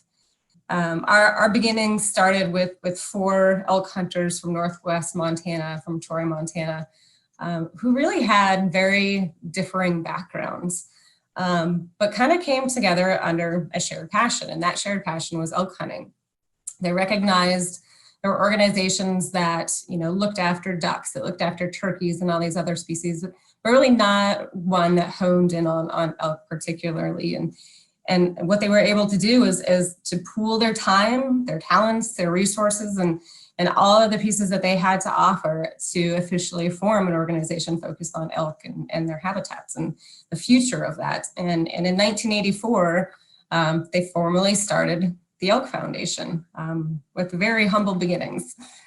And I tell that story because I think it's relevant to how different groups can come together, maybe with different pieces in mind, different objectives in mind, but they can come together and create a really successful long-term partnership.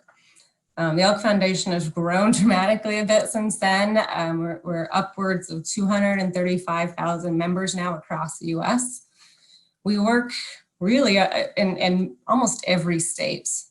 We implement and support habitat enhancement projects, land protection projects, and whatnot in 28 states that we have, you know, wild free-ranging elk roaming around in. And we advocate and support hunting heritage projects really across the entire US. So we've been able to stretch our reach pretty far since our beginnings in 1984. And what that tells me is that, you know, working together with our members, volunteers, conservation partners, like all of you here and participating in this today, you know, we have a strong voice collectively for the natural resources. And when it comes to Elk Foundation, we have a strong voice for elk country, hunters, public access, as well as wildlife management and a variety of conservation issues. So we're definitely part of this team and want to continue to build on the relationships that we're establishing through this forum. When I think about this project in particular and our work in the Bitterroots, I guess more largely, some of our work actually dates back to the early 90s. And I'd be curious if there's anyone in the crowd here who was part of some of our early work in the Bitterroots, as I'm fairly a newbie when it comes to this piece in the Elk Foundation. We started out working with the Forest Service and some prescribed burn projects. And since then, we've helped support a handful of projects every year, whether it be thinning projects, prescribed burns, noxious weed treatments, research, land protection efforts, you name it. We certainly have a vested interest in this area. And, you know, when Fish, Wildlife and Parks, when Jason first came to us with this 3 Mile project, I got to admit, I looked into the history a little bit of this, and I think he applied first in 2018. And through our PAT grant program, the first year he applied, he was not awarded funds. And kudos to Jason for sticking it out and coming back the next year, because it didn't take us more than 5 seconds to recognize the potential in this project. The potential to combine multiple treatments to get the success on the ground that we want to see, to combine multiple partners and work across land ownerships. Yeah, we must have had some blinders on that first year, but kudos, Jason, for bringing it forward another year, because we are so proud to be a part of this. And then I dug in a little bit more. This project is a little bit of a throwback for us. Some of you may know this, but FWP maintains conservation easements on properties that neighbor the 3 Mile Wildlife Management Area. And of course, through this, help direct some of those management activities, and quickly realizing that those management activities on the easements really closely align with goals with the wildlife management area and of course other surrounding areas. This really does make it this bigger picture approach. The Elk Foundation actually helped support some habitat enhancement work on that WMA and those neighboring private lands back in 2004 and 2005. And not surprisingly, it brought together a variety of partners to help make that successful even back then. And I guess that just speaks to some of the good history this spot has, and happy to replicate that here today. If you don't mind, I'll share some of the objectives of this project that were presented to us when we were first kind of evaluating this project and evaluating, you know, what contributions we could make to it. So some of the objectives include improving native grass and woody browse protection on elk and deer winter range. Okay, clear for us. Implementing forestry treatments that mimic ecological processes. Promoting development and ecologically site-appropriate habitat conditions. Reducing susceptibility of forests to uncharacteristic disturbance events such as stand replacement fires, bark beetle epidemics, etc., and improving aspen stands.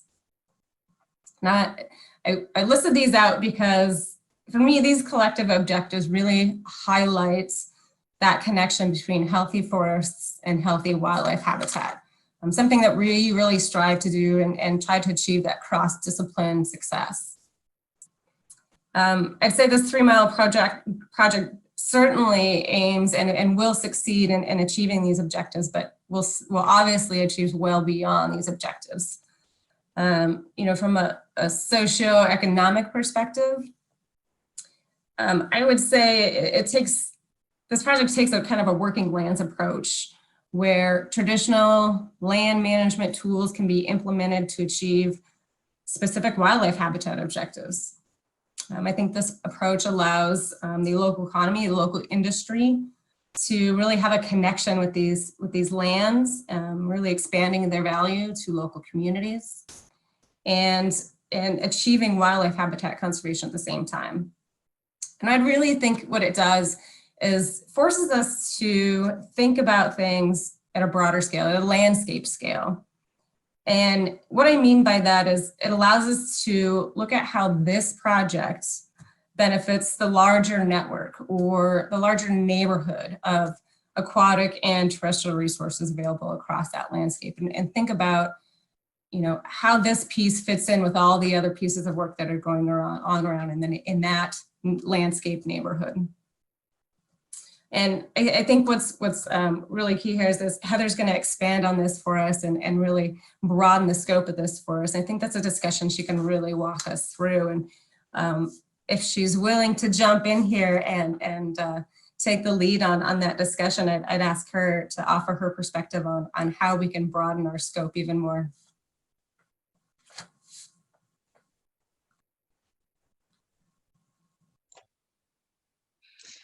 Thank you, Carrie, and I'll be interested to follow that up because I lost connection for a minute there. So you teed up what I could help introduce, and I hope I can cover what it was that I missed there. So hello, everyone. Thanks for having me today. I'm Heather Barber, Executive Director with the Bitterroot Water Forum in Hamilton. And the Bitterroot Water Forum, we're a local watershed group. So that means we are a community-driven nonprofit that is dedicated entirely to preserving, you know, the traditions of agriculture, recreation, and community within the Bitterroot Valley. And we do that by working on the ground restoration projects and doing watershed education. So in short, our role is bringing the community together for our river. So a local watershed group, usually if I were in the room with you all, I'd say raise of hands for who's part of a local watershed group, because when you're in it, you know exactly what we are and what we do, but from those from the outside, don't always know what that is. So to even define a local watershed group, you need to define a watershed. So we'll go to the next slide and just talk briefly about that, about you know, where we focus and how we prioritize our work. So local watershed groups, we are groups of citizens who are dedicated to working to advance watershed health, and that can range from education, just bringing people together to learn more, to actually doing on-the-ground work. I mean, we do that within our local watersheds. And so watersheds, you know, the physical characteristic definition, an area of land where all water drains or runs off, kind of goes into the same place. So it was used the sort of the funnel imagery. So you look to the mountains around in the Bitterroot here, it's pretty easy to identify ours. You look east and west and you can see the mountain boundaries. So that's sort of the physical characteristics. It's how and where water drains. But the next slide gets to a little bit more about how we actually define watersheds. The area of land, a bounded hydrologic system within which all living things are inextricably linked by their common watercourse. So the physical characteristics are important, but for us, it's very much more the human, ecological, and community connections and implications to having all of us absolutely intricately linked by water. So we approach our work at the Water Forum through more of this lens, not just the physical, but really the human characteristics of what it means to be in a watershed.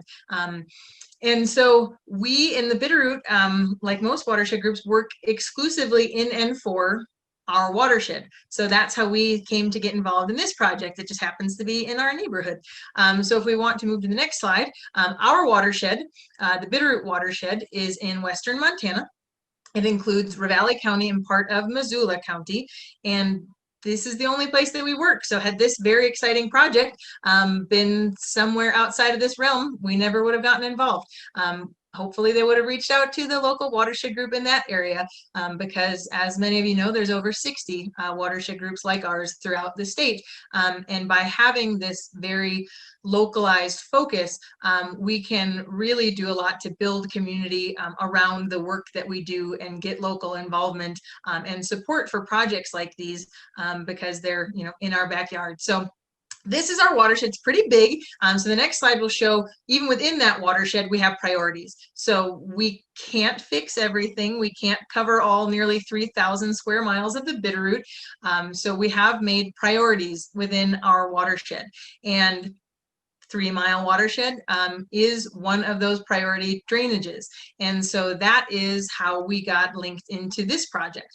And so in the 3 Mile area, well, the most prevalent non-point source type pollution throughout the Bitterroot watershed, temperature, nutrients, sediment. Okay, and 3 Mile Creek is impaired for sediment, among other things. So it's not meeting its beneficial uses for water quality because of the sediment impairments. The DEQ TMDLs actually suggest a 40% reduction in sediment contributions from upland sources and a 60% reduction in sediment contribution from roads throughout this drainage. So we'll show you some pictures now of what the area looks like, how messed up some of those roads are, and yeah, how they're contributing sediment and why we got involved. So again, the area of interest of the project, there we go. That's sort of the project as a whole that we're talking about within this GNA. But the next slide will show where our little piece of the project is. So zoomed in there, this shows you part of the work that the Water Forum is doing is actually just outside of the Fish, Wildlife, and Parks project boundary. And that's what makes this partnership so exciting. Fish, Wildlife, and Parks didn't have the grant funding and wouldn't have wanted to kind of work off of their landscape. And so by partnering with the Water Forum, we were able to raise additional funds to do a little more work, both within the Fish, Wildlife, and Parks boundary, but also expand that to working with private landowners just outside the boundary, but in collaboration so that we can share resources, reduce mobilization costs, and increase the water quality and fishery benefits to this project by expanding it just a little bit outside of what would have been the traditional boundary and scope of this project. And again, to say how we got involved, I need to give a little shout out to Tim Love and Sarah Bates for understanding the work that we do here in the Bitterroot, seeing this project opportunity and helping to connect the dots for how the Water Forum might get involved to potentially expand some of the water quality benefits. So thank you, Tim and Sarah, for looking out for us. These are the benefits to having partners and working collaboratively, having some other folks who keep their eyes and ears on the pulse of opportunities like this, because as a local watershed group, we aren't tracking on what the Forest Service and Fish, Wildlife, and Parks and DNRC are doing statewide. It's entirely too much to keep up with. And so having other people who can kind of help make these connections is really important. So thanks, team. But anyway, so we'll show you now a little flyover of the project area to show you why we thought this would be a great place for us to help in our Water Forum way to get a little more work done. So Kira will tee that up.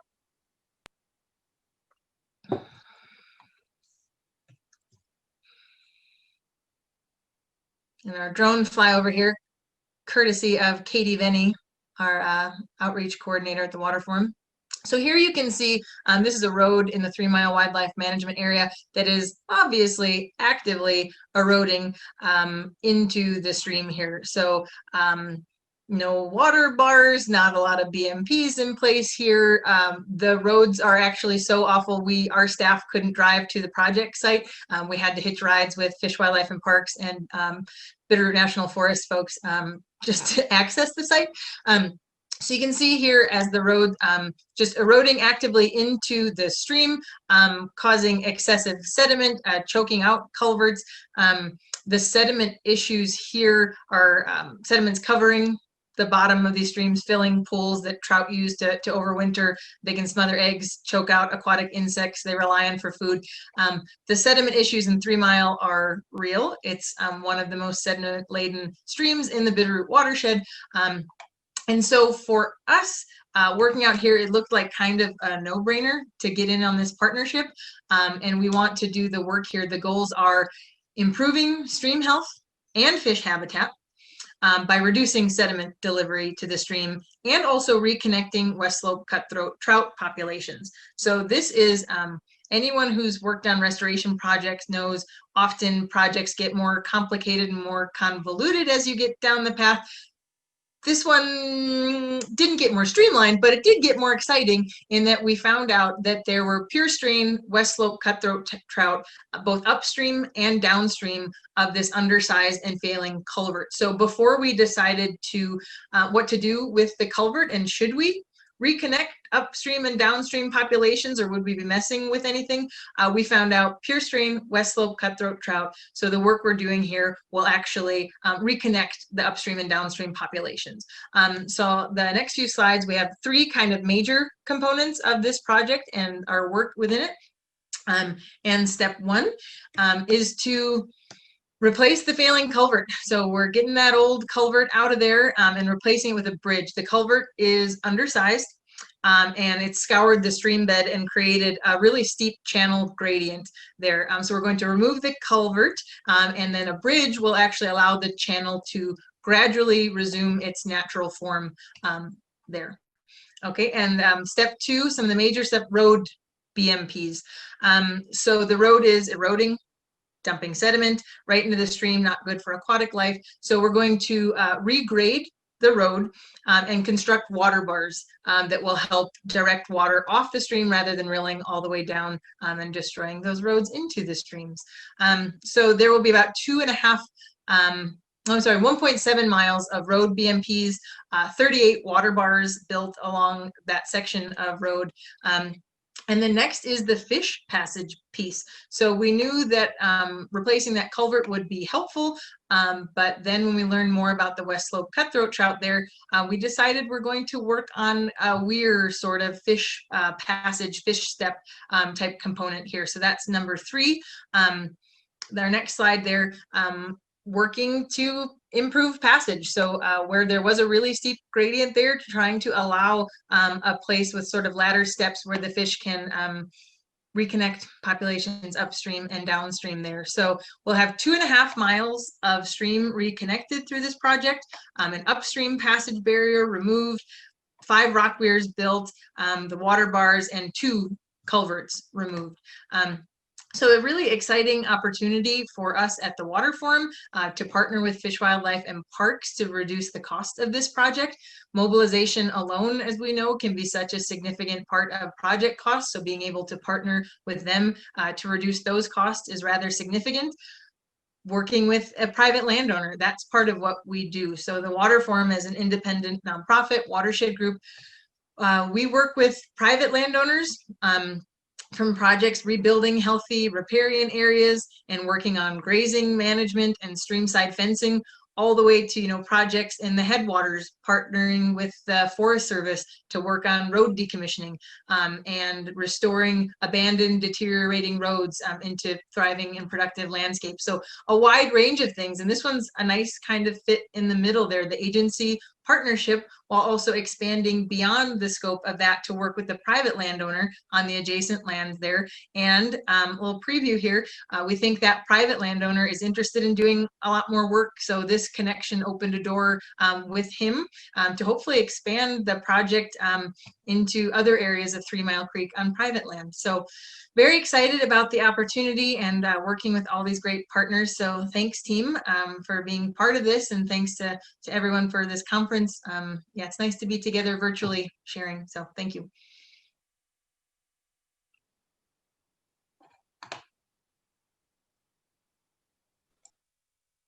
I think that means that I'm up.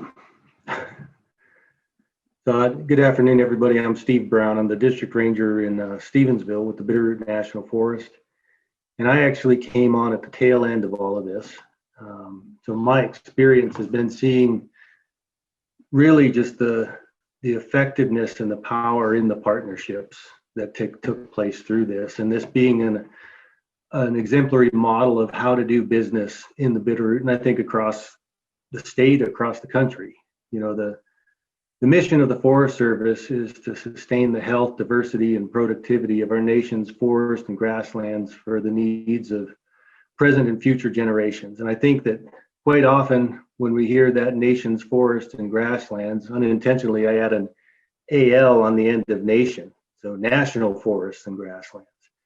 But it doesn't say that.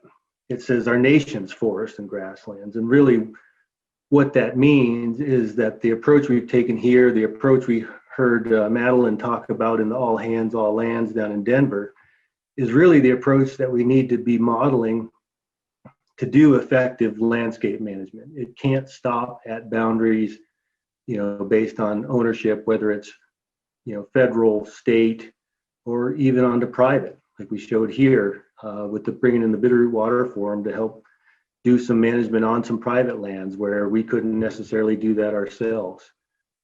We've taken this model and we've looked at it further down south of Hamilton, right away jumped into the Gerd Creek G&A project, which encompassed Forest Service and state again to help manage for multiple objectives, restoration, fuel reduction, all of those things. But one thing that did stick out to me in this 3 mile project, and I think is important, and everywhere, all of the projects we look at in terms of restoration, if there's no commercial component, there's no shortage of folks that are willing to do the work. If there's no product to deal with, if you're just doing thinning and piling or mastication or chipping or whatever, strictly cost work, it's pretty easy to get that done. When there's an actual commercial product that comes from a project, it can be a little more difficult. And, Madeline talked about that in Denver. I talked with my colleagues around the country and in other places where they have not been able to maintain, commercial harvest as a tool in the toolbox, it gets very difficult and extremely costly to do the work. And that's one thing, in 3 mile, Neil talked about our industry partner. And they are really the ones that are enabling us to do the work. But initially, that timber sale went no bid. It's one of those things where we had kind of looked at everything as one big slice and carried it all across equally. But as Neil mentioned, the Fish, Wildlife, and Parks land was previously privately owned. It had already kind of been high graded. The Forest Service had not been managed very much. We were looking at the Fish, Wildlife, and Parks parcel and the Forest Service kind of equally and bidding it all the same.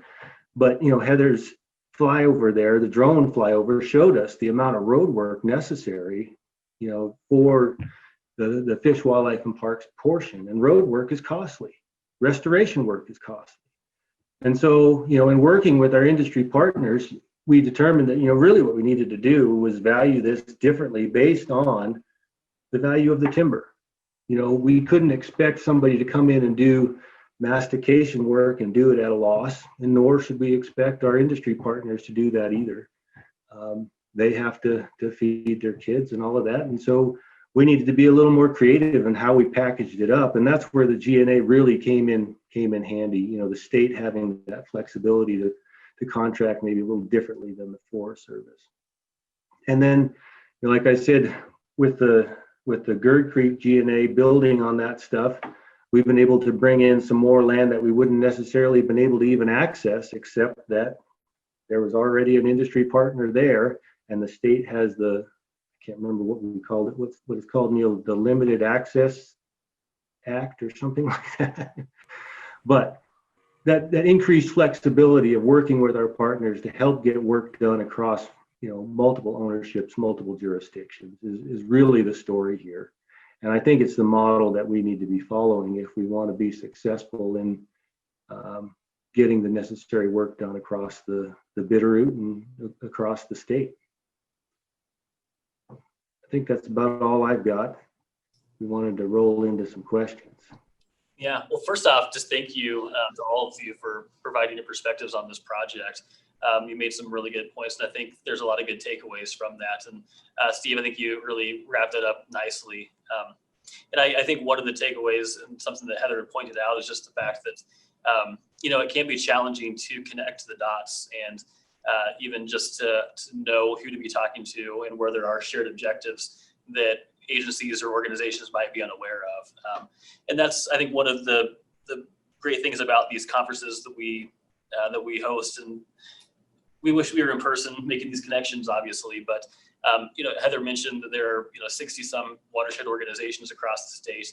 There are 58 conservation districts in Montana, and there are a couple of dozen forest collaboratives. But I think even just understanding and being aware that there is this network of entities that are community-based, local, on the ground, that partners know to reach out to, I think is a really good first step in making these connections and connecting the dots. So thank you for providing those perspectives. We do have just a couple of questions here that I'll let Tim address. So go right ahead. Yeah, I want to add my thanks for a great job. What an excellent panel that really exemplifies a cross-boundary collaborative approach to solving problems. So thank you for that. Heather, there are a couple of questions that relate to, one, the bridge, the type of bridge and its lifespan. And there was another question about the wood weirs, those passages, and what those lifespans would be, what you would project them to be. And I typed answers to some of those questions, which the unfortunate answer is I'm not 100% sure. Good news in the watershed world, we were able to hire a restoration coordinator who actually knows more of the details on this project than I do in terms of that. We did work closely with Fish, Wildlife, and Parks engineers on the bridge design, so that is of their design. I am responding personally to the person who asked that question with some details once I have them. Similarly with the fish passage piece, working closely with our local fisheries biologists, so not with Jason and the Helena folks, but with our local guy to work on the fish passage portion of the project. Great, thanks, Heather. And another question we have, I'm not exactly sure how to frame this, what the context might be, but the question is, how do we roll this up to the political level? I'm guessing that's addressing the types of partnerships or the types of coordination needed between agencies and NGOs to try and promote some of this collaborative work. But if there's more detail from Robert in this question, then feel free to type that in as well. But not sure if there's anyone that wants to maybe address that question. I'll take a stab at it. One of the things, Director Tubbs talked about it at the beginning here, when he talked about how we're not quite as well resourced as, say, they are down in Denver. And he was alluding to funding. And here on the Bitterroot, we're not really what you'd consider, say, a timber forest. We don't have very big trees. They're not very round, and they're not very tall. So we know, and we're a long ways from a mill. So we know that any work that we want to get done is going to be difficult. It's going to be difficult to pay its way off the hill. And so really from a political standpoint, directing some funds back towards the state would really be helpful in getting work done. Whether that's,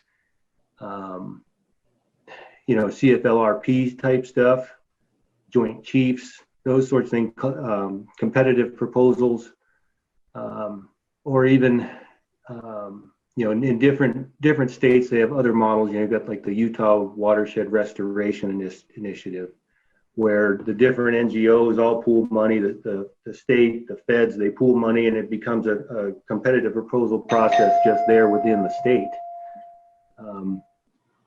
But you can set the guidelines for those proposals to be cross boundary. We've got a project down in Willow Creek that we're looking at.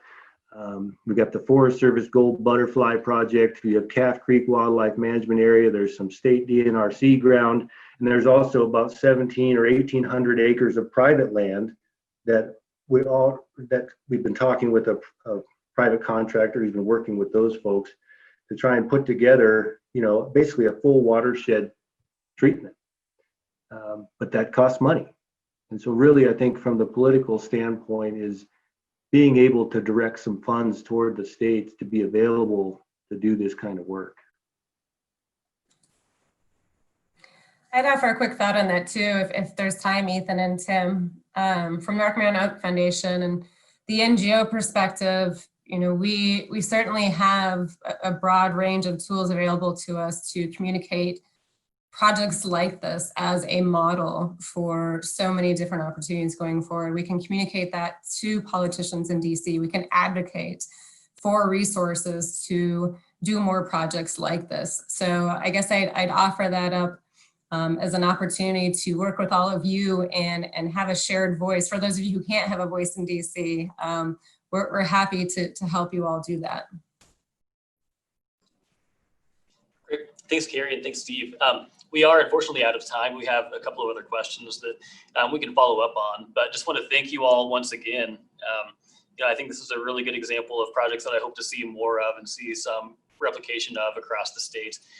And, you know, we'll have some other tools and approaches and strategies available through some of the subsequent presentations that we have today and later on tomorrow. So thank you all for joining us, and we'll let you have another 5-minute break now, and then we'll reconvene here at about 10 after 3. So thank you. Thank you all.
You need a good shot of whiskey before you go on.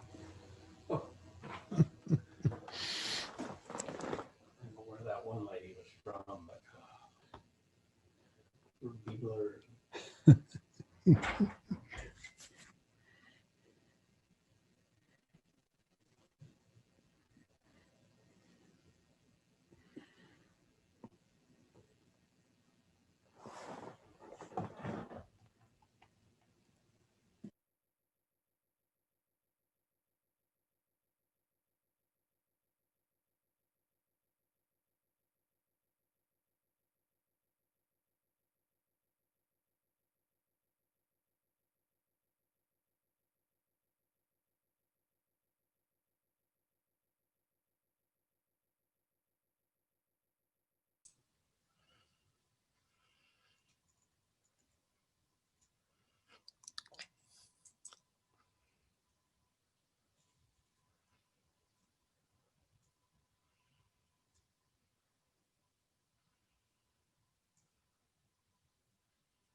Okay, Will, welcome back.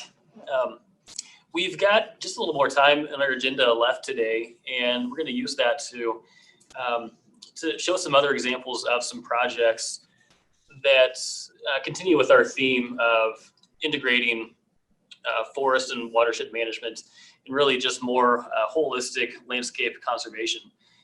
I'm excited about both of these projects, and the first one in particular that we're going to look at, it actually ties in really nicely to the presentation we had earlier today from Denver Water. But I'll go ahead and introduce the panelists that we have.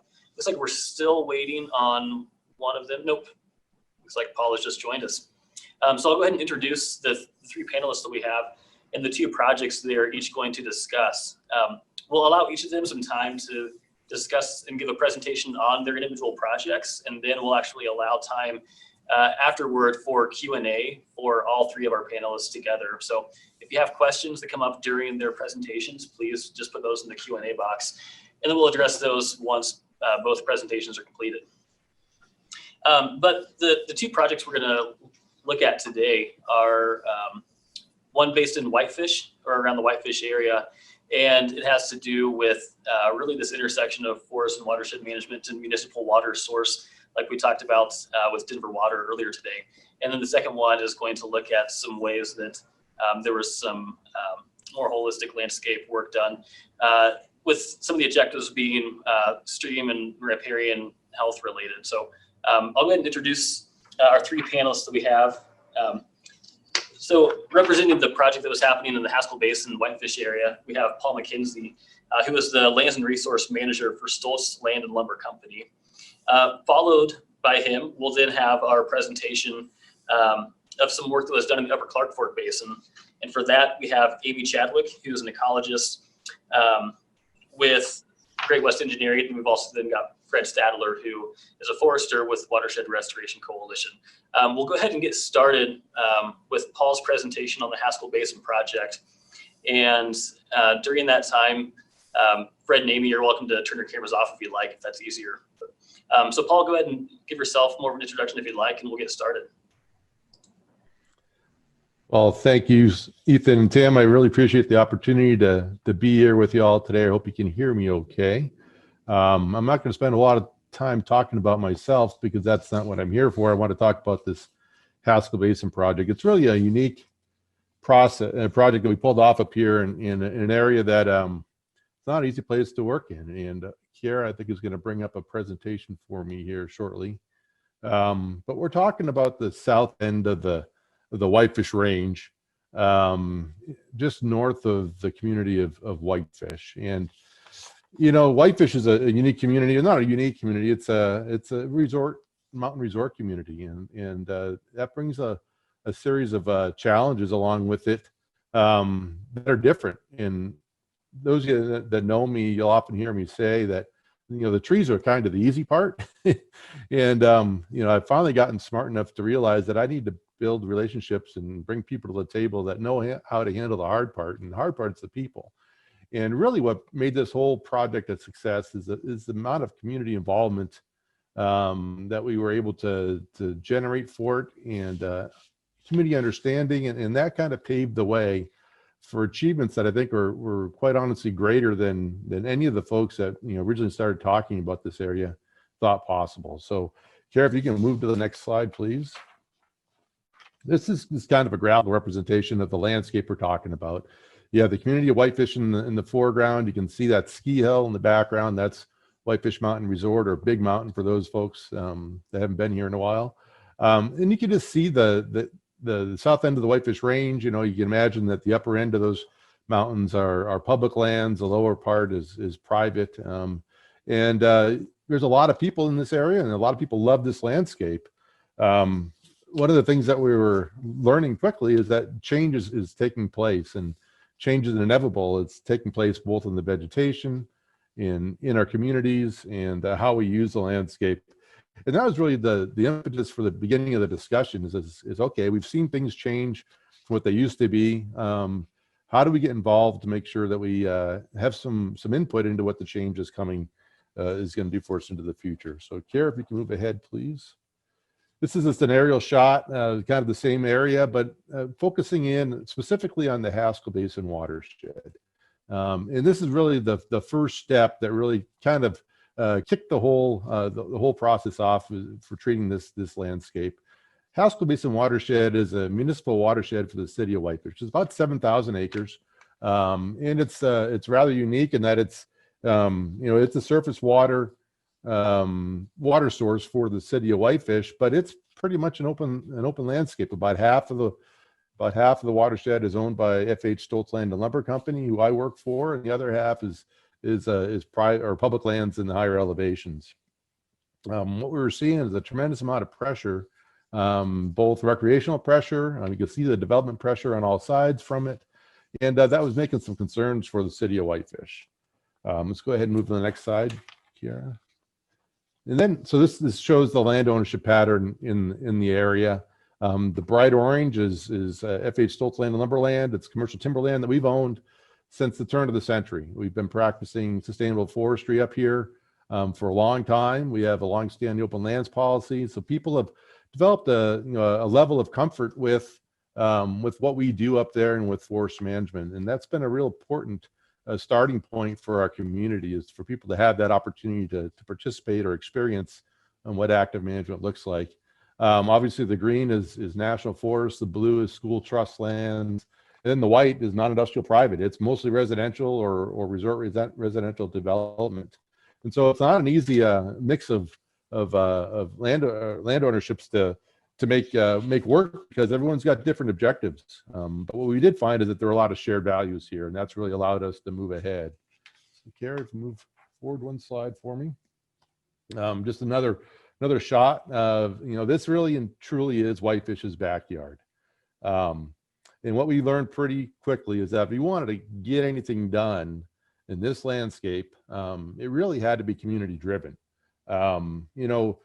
Agencies are great at implementing projects, but they are hesitant to do so without broad support for it. You always wonder who's going to be unhappy with what's being proposed here. But if they have more support, we're going to find that we can achieve way more than we ever thought would be possible. And that's really the tack that the community took, because we set some goals that were pretty high for this landscape.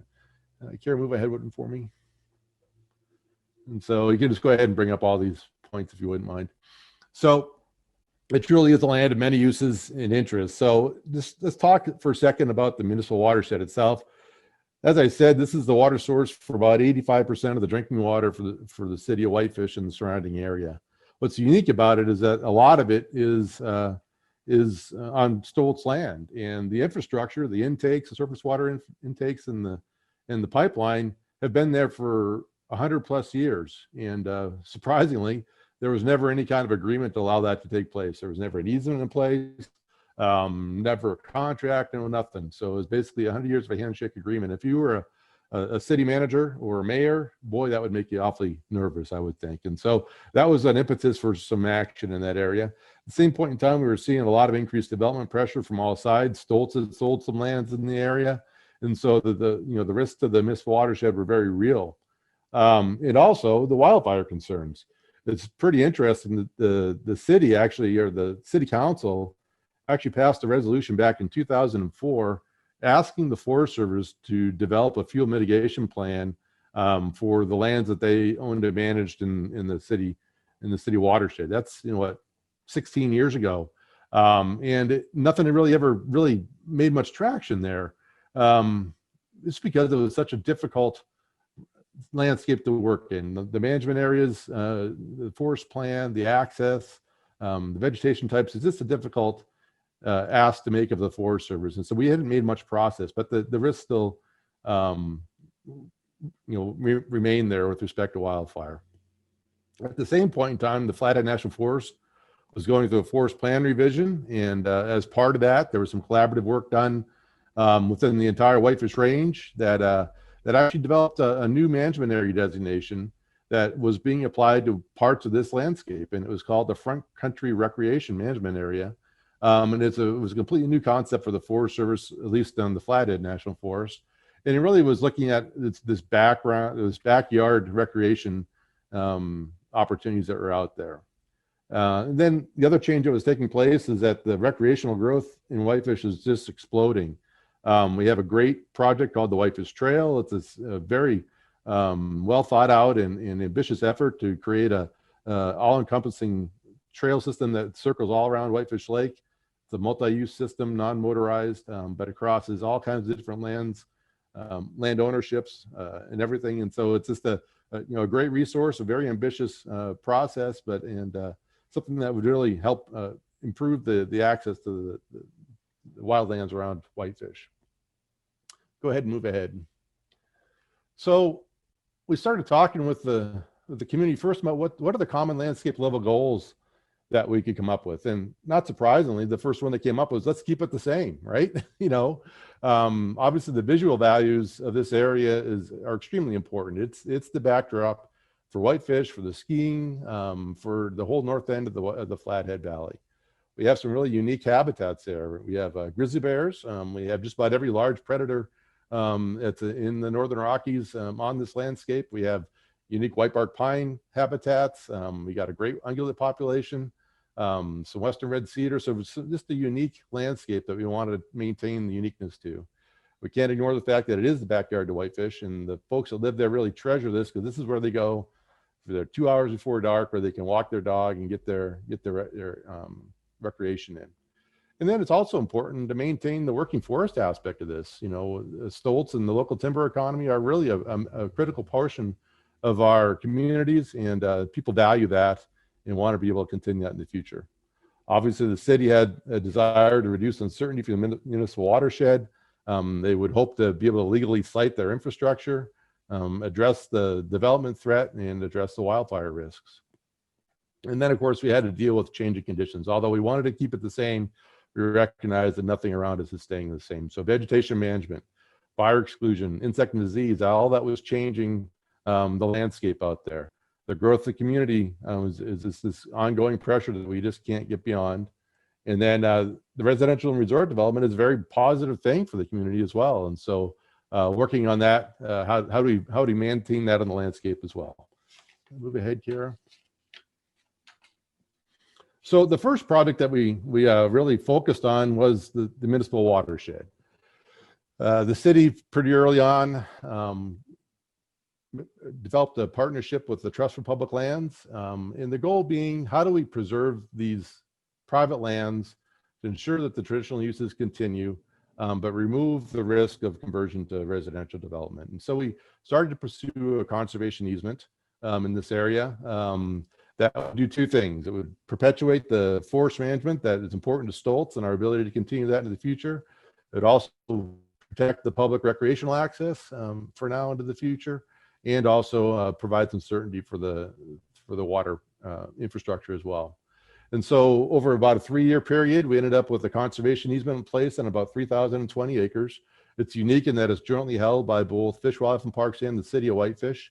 Along with that came an actual easement for the city's infrastructure up there, and also an easement for the Whitefish Trail that encompasses about 5 miles of trail along the west side of this property. And this is a purchased easement, and so this required a lot of fundraising to come along with it. About half the funds came through the Forest Legacy program and the Habitat Conservation Protection program through the Fish and Wildlife Service. But the city of Whitefish had to come up with about $8 million as well to fulfill their commitment to securing the conservation easement. And they pursued a pretty ambitious fundraising effort in that they chose to increase their resort tax. They have a local option resort tax in place. They were currently at 2% and chose to move it up 1 whole percent to the maximum 3%. That had to go to a vote. Surprisingly, it passed by 84%. You just don't hardly ever see community, vote to tax themselves an increase. But that was just reflective of the amount of work that had been done, and the fact that folks had really appreciated the value to the community and were willing to step up for it. So here we are 4 years later.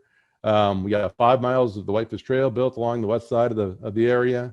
We've got a couple of new public access sites on the property. The city's been able to do some upgrades to their water system, and Stoltz has been able to continue our forest management. It's been a real true success.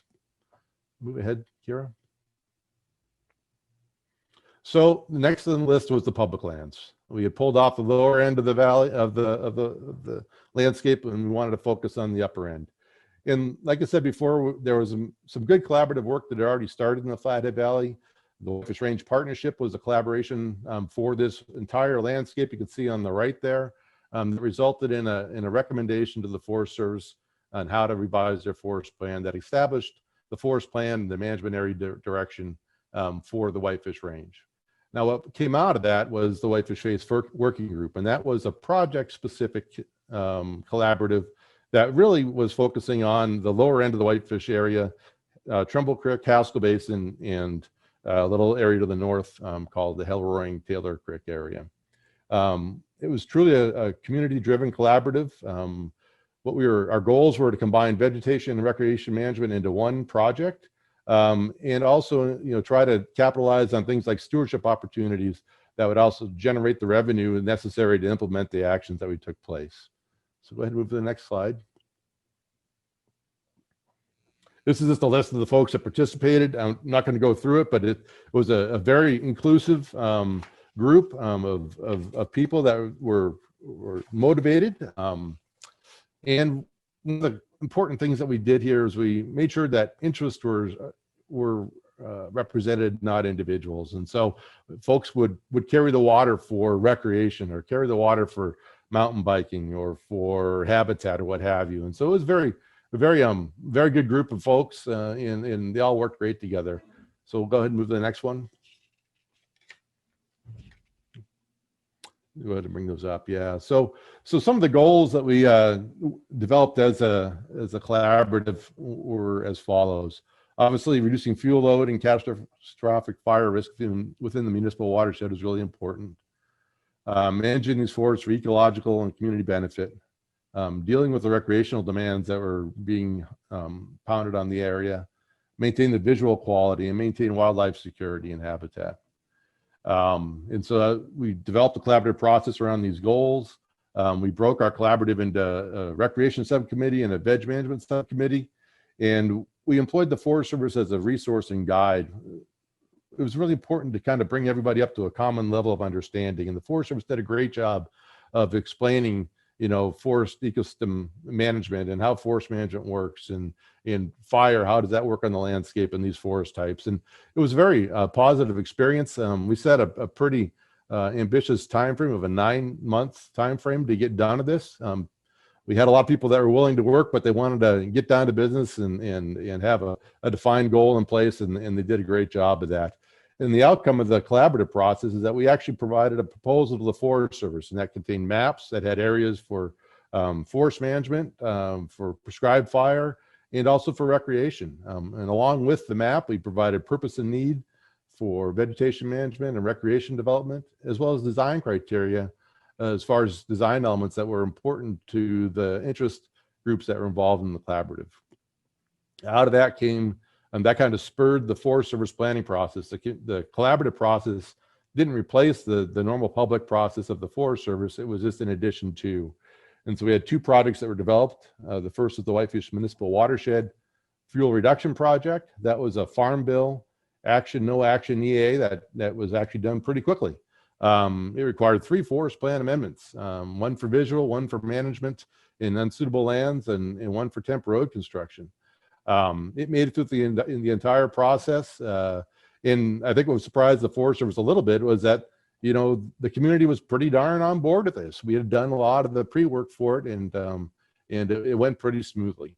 That project was sold as a stewardship contract, and the commercial side of that has already been completed. The second process was the Taylor Hellroaring EA, and that was the unique environmental assessment that looked at both the vegetation management and the recreation development in one combined process. We really wanted to see that combined efficiency of looking at both, because it was important that to our partners that we both moved ahead together, and that the vegetation management and the recreation was considered as a joint project. That took a little bit longer, but was recently signed, and it has also been sold, and I'll talk about that in the next slide here, Kiara. So let's talk a little about outputs.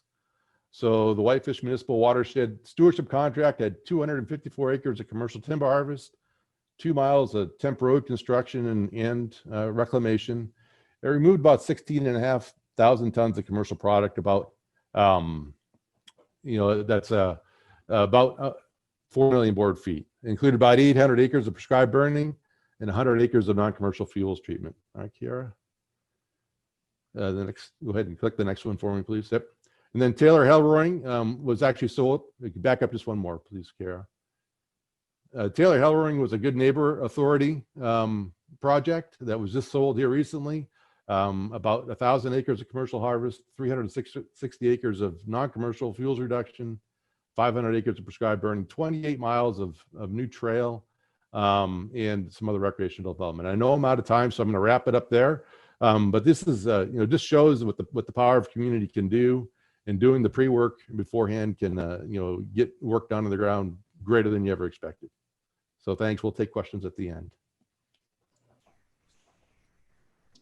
Paul, thank you so much. That was a great overview, and there's a lot to cover there, I know. So we can bring on Fred and Amy now, and we'll roll into their presentation. And if you have any questions that come up, either for Paul or for Amy and Fred, please just put those in the Q&A box, and we'll address those all together at the end of this final presentation.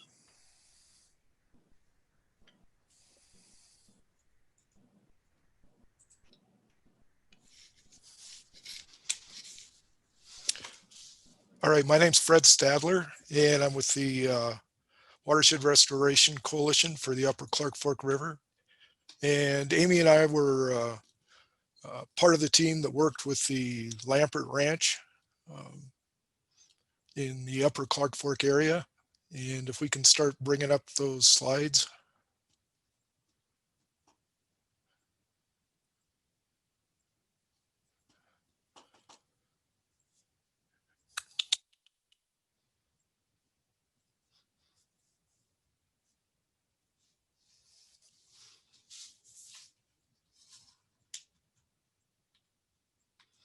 I can give you a little bit of the background on the Lamperts while they're getting the slides up. They're a fourth generation cow-calf operation in the Upper Clark Fork in the Warm Springs area. I guess my first contacts with them were actually when Hans, who runs the ranch now, was in high school. There we go. Let's go ahead on to the next slide. Okay, these are the Lamperts, Angel, Hans, and their son, Hans. As I mentioned, they run a cow-calf operation, about 250, 300 head of livestock. Okay, go ahead and go to the next one. And this is where their ranch is located. It's in the Upper Deer Lodge Valley, just east of Anaconda. If you're familiar enough to know where Warm Springs and Galen are, they're just east of those on the east side of the Clark Fork River. Their ranch is in 2 blocks. You can see a northern and a southern block outlined in red here, and they do have one school trust section that's leased, which is outlined in blue. Okay, go ahead to the next slide. The communities of Anaconda and Deer Lodge are, those of you from Montana are familiar. Anaconda, industrial town, home to Anaconda Copper Mining Company. Population now of about 9,000 people with an average income of about $42,000. Deer Lodge has always been a historically agricultural community. Employment is dominated by the Montana State Prison, of course. And then healthcare, hospitality, and fortunately, one of the last sawmills still remaining in the state is housed there in Deer Lodge, and that's Sun Mountain Lumber, owned by Sherman Bonnie Anderson. Average income very similar to the community of Anaconda. Okay, next slide. This is a blow up of the lower portion of the Lamperts Ranch, and it outlines most, not all, but most of the projects that have been implemented on their place. We did a lot of bioweed control releases. Most of that, the northern half of their ownership has a leafy spurgeon infestation, and we released I don't know, it's got to be at least 150 releases of flea beetles. Amy did a bunch of beaver mimicry work, low impact stream restoration. We removed conifers from aspen clones, and those are outlined in yellow. And then we did 3 pre-commercial thinnings. We have a fencing contract out there now, which will install a couple of laydown fences. They do winter about 500 to 1,000 elk on their ownership. And, these fences are designed to help them out.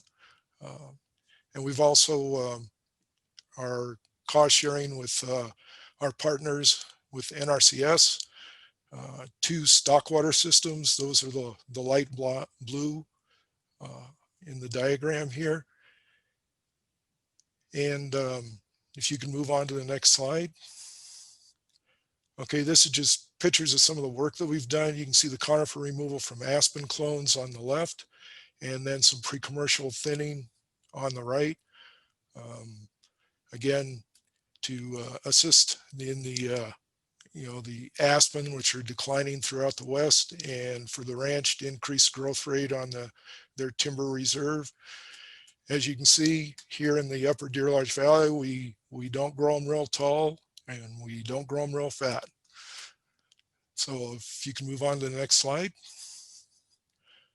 Economic benefits, of course, for the ranch, which was one of the things they need to be looking at, are increased forage production for the livestock, better distribution of that livestock grazing, which helps out in the condition of the vegetation, which is one of the big things we're looking at for wildlife, and then increased timber production. As I mentioned, we have Sun Mountain lumber sitting right here in our backyard, and we want to keep them here. Okay, you can go on to the next slide. For water quality, we installed slash filter windrows in the area, and we have some specifically scheduled for the Lampert Ranch, but it's dependent on a timber sale occurring and a culvert getting replaced. So we're waiting that to happen. Okay, next slide. To you, Amy. I'll talk about the stream restoration we did. So we did several sites, treated streams with low-tech process-based restoration methods, or also called beaver mimicry. Because as you can see, one of the techniques is doing, they're called beaver dam analogs, and it basically mimics beaver activity to create speed bumps for water and basically allowing the water to slow down and deposit sediment, so we can bring channels that have cut down and abandoned their floodplain back up to the floodplain level to basically expand wetlands, sub-irrigate the floodplain, activate natural water storage in floodplain soils. So we did quite a few different spots, and that was one of the kind of neat things, was that we got some of the best feedback from the landowner, from the Lamperts, who said they saw water where they had never seen it before after this. So that was exciting. And then that kind of spread the word and got some of his neighbors interested. So that was one of the techniques we employed. We also, in addition to these debris jams, which are in addition to these mimic dams, we created debris jams. All of these used free materials procured on site that were actually a byproduct of thinning out some of the conifer encroachment. So we were able to do some good with the materials we were gaining by doing a little more restoration. Next slide, please. So other things we did was near some of the areas where the conifers had been thinned out and they were doing the aspen regeneration work, we created wildlife and livestock browse exclosures to allow some new aspen shoots, new stands to come up where there weren't any large trees, just kind of extend the habitat that way. And we addressed some head cuts with the post and brush techniques, just kind of random different types of post and brush structures based on what needed to happen to stabilize the ground and keep water in it. Next slide.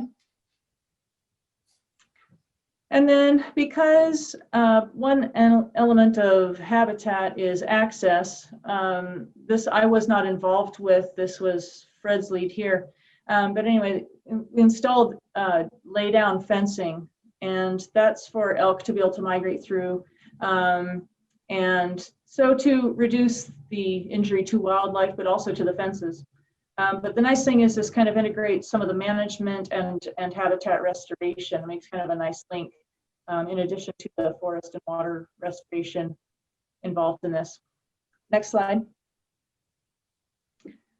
So this would not have been possible without the participation of a lot of different partners. Of course, not least of which was the landowners, who were enthusiastic, who were wonderful to work with, and who would talk with their neighbors.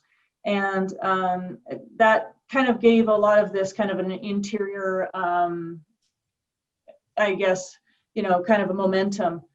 So the work has built, and we're slowly covering more and more of this landscape.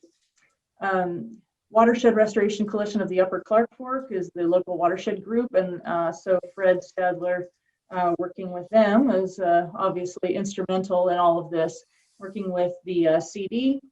We got financial assistance from NRDP and technical and financial assistance from NRCS. And then I was hired as a consultant. We had other subcontractors. There are just a lot of people involved. And that was one other thing, being able to share ideas among partners. Next slide, please.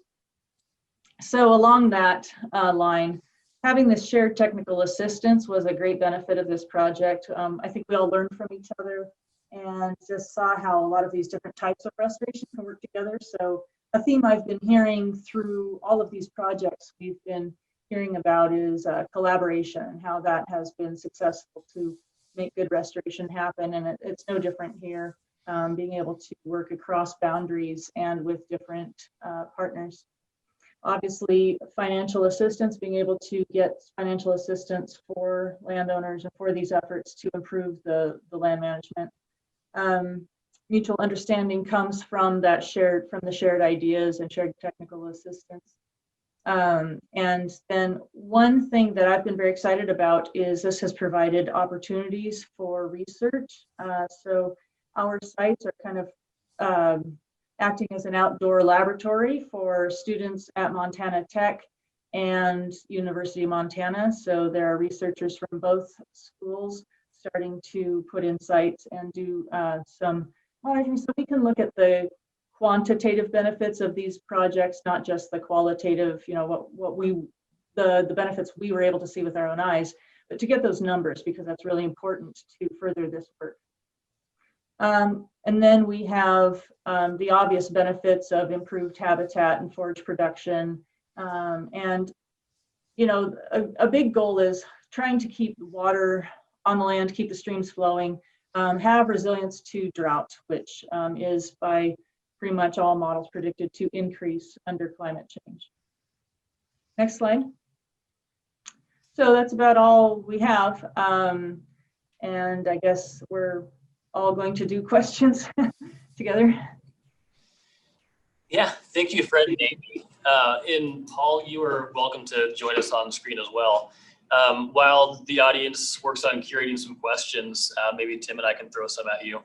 I'm curious, with both of these examples of collaborative partnership projects, you had a lot of partners involved, and obviously you were just representing a number of these large partners. In particular, there were a lot of organizations and entities involved with the work around whitefish.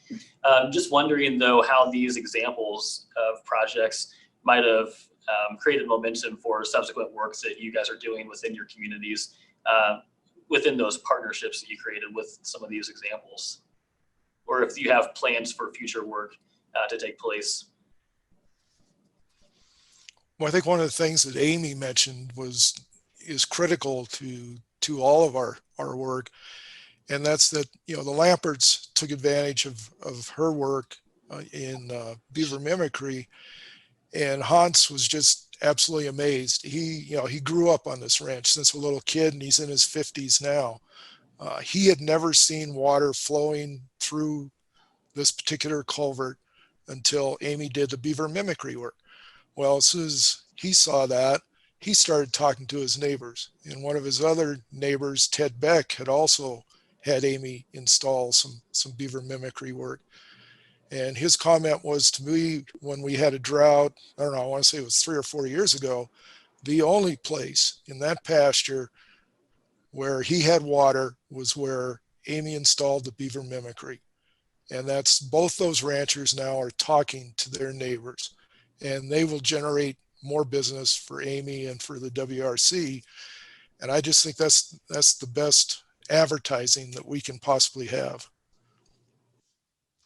And to build on that, we had also, so Clark Fork Coalition came up. They've been doing some of the non-lethal beaver management on a site where the beavers have moved in on our project, and kind of taken what we've done and put the pro touch on it.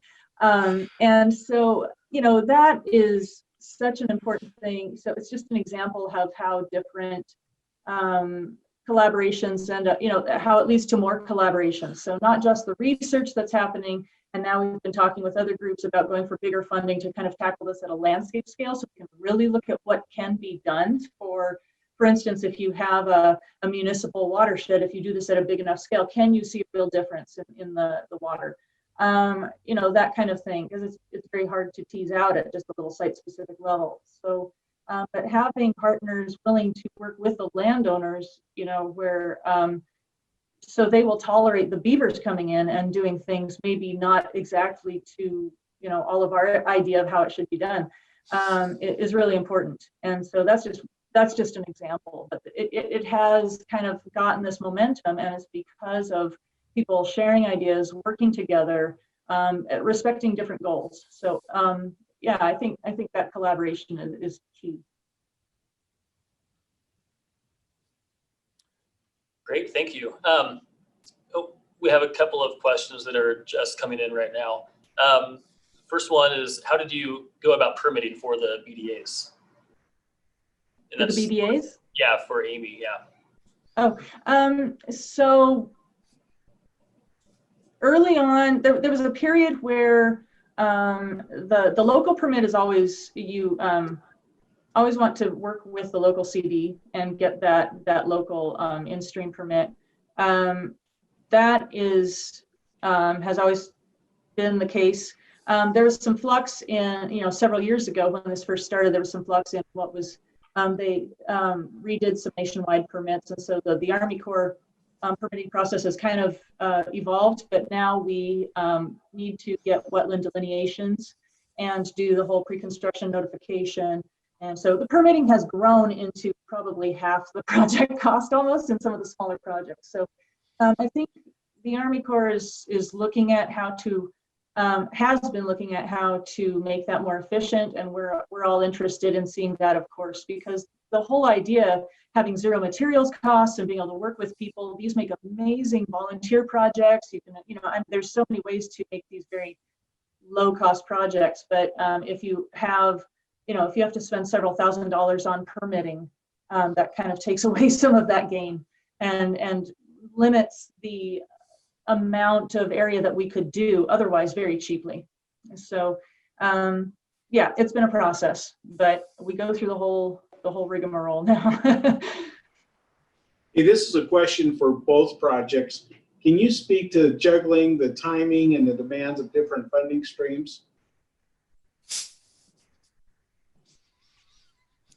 So I'll just, on behalf of the Haskell Basin project, the funding that was associated with the conservation easement was very well orchestrated.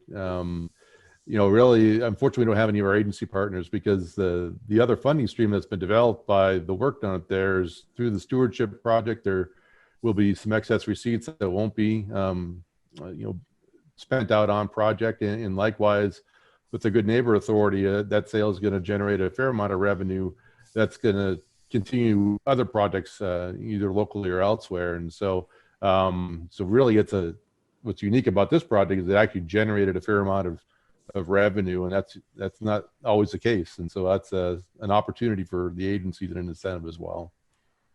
So there's a follow-up to this too, Paul. Did the Forest Service Stewardship Project and Taylor Hell Roaring projects pay for themselves? They did. There should be excess receipts on both of those. You know, certainly in the stewardship project, there's excess receipts generated there, along with covering all the stewardship projects that were included in that process.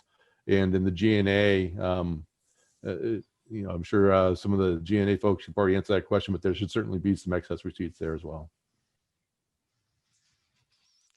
And I guess in our projects, it wasn't so much a timing problem as it was, you know, we use both state and federal monies, and each agency has their own policies and procedures. And it's a good exercise in communications to dovetail all those policies and procedures together to keep everybody happy. And it's a good argument for good communications.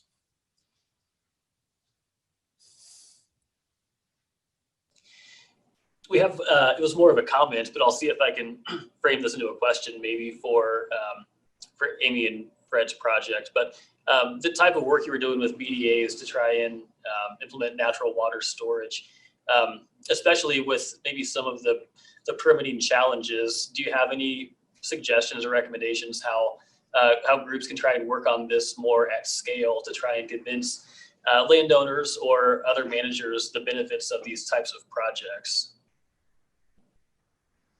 One thing we have found in certain areas,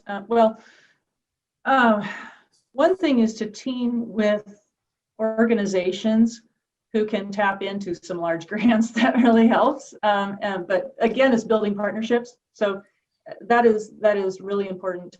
Since you have zero materials costs and you can keep labor costs really low, you can actually get away with quite a lot. Really, I think the best way is to get everybody, what we have found in other areas is to do some kind of demonstration projects and try to bring the public in, the local landowners, try to do local tours for agency people to, you know, get a lot of people seeing what we're doing at a smaller scale and talking about the potential, and then gradually building. I think it has gotten enough momentum in a lot of different areas of different states that in general, there can be some larger funding for this kind of project, and has been larger funding for this kind of work. And it's really a case of looking at, you know, where do we have the need and where do we have enough on the ground interest and good solid partnerships. And I think that's really what's key, is building those partnerships and that understanding from the get-go. And then I think the money comes.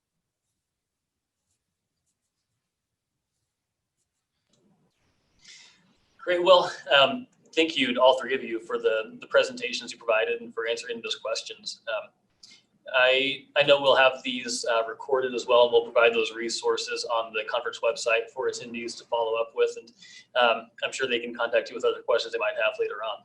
So with that, you know, I think we just want to thank you, and then we'll maybe just begin to wrap up for this portion of the day. So thanks, Fred and Amy and Paul, so much. Yes, thank you for the opportunity. Appreciate it. Do you want to begin, or let me? Sure. Go ahead. You want to wrap it up, and I'll just a few comments. I think we're off to a wonderful start. There's been great presentations that we've seen today. I like what Paul said. The hard part is people, and truly it is. But the examples that we've seen this afternoon were multiple partners working collaboratively, have seen those mutual interests and concerns that we have, but working together, we can address those in a way that gets a lot of good work done. And so I want to end myself where I started, and that's to thank all of you for participating in this symposium workshop. So, and I look forward to seeing you tomorrow. Yeah, thanks, Tim. And just want to thank you all for hanging in there with us. I know it's been kind of a long afternoon and it can be a little tiresome looking at the screen for this long. And again, want to thank just all of our presenters and panelists. I think something that stood out for me from the opening remarks from Director Tubbs this morning was his comments for us to focus on the outcomes, and that builds the coalitions. And that's kind of stuck with me throughout the afternoon and thinking about all the different presenters we've had and the different voices we've heard from. We got to hear from state and federal agencies, from municipal water providers, from a wildlife nonprofit, from watershed groups, private consulting, and land and timber companies. So just within the projects that we were able to look at here in Montana today, we had a lot of diversity.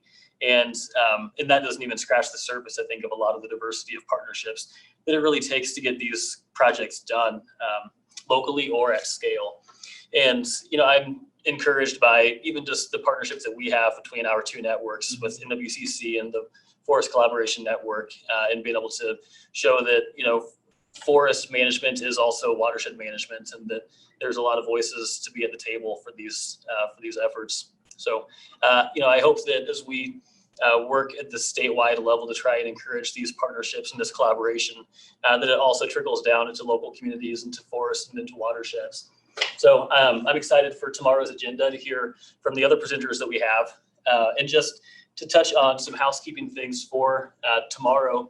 If you're planning to join us as well, you can just use the exact same Zoom link to access the meeting tomorrow. And we'll start at the same time, at 1 o'clock, and adjourn by 4 as well.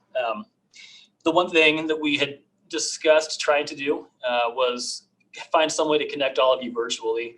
That's obviously difficult, but one thing that we were going to offer as an opportunity, if there is any interest, that we would try and set up some Zoom breakout rooms for a virtual happy hour tomorrow evening.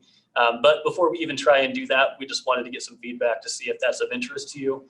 If not, then we won't worry about doing that, and we'll just wait until the next time we can all get together in person. But as we close out the meeting, I will launch a poll where you can just answer a question as to whether or not that would be of interest to any of you. So I'll launch that, and then we'll just prepare to adjourn here. But just want to thank, again, all of our sponsors. You saw those scrolling across the screen during the breaks and before we got started today. And if you go to the website, you can also see the full list of sponsors there as well. And feel free just to check out the website and look at all the resources we have on there. And if you have any questions, just follow up with any of us at any time. So thank you all. Thank you.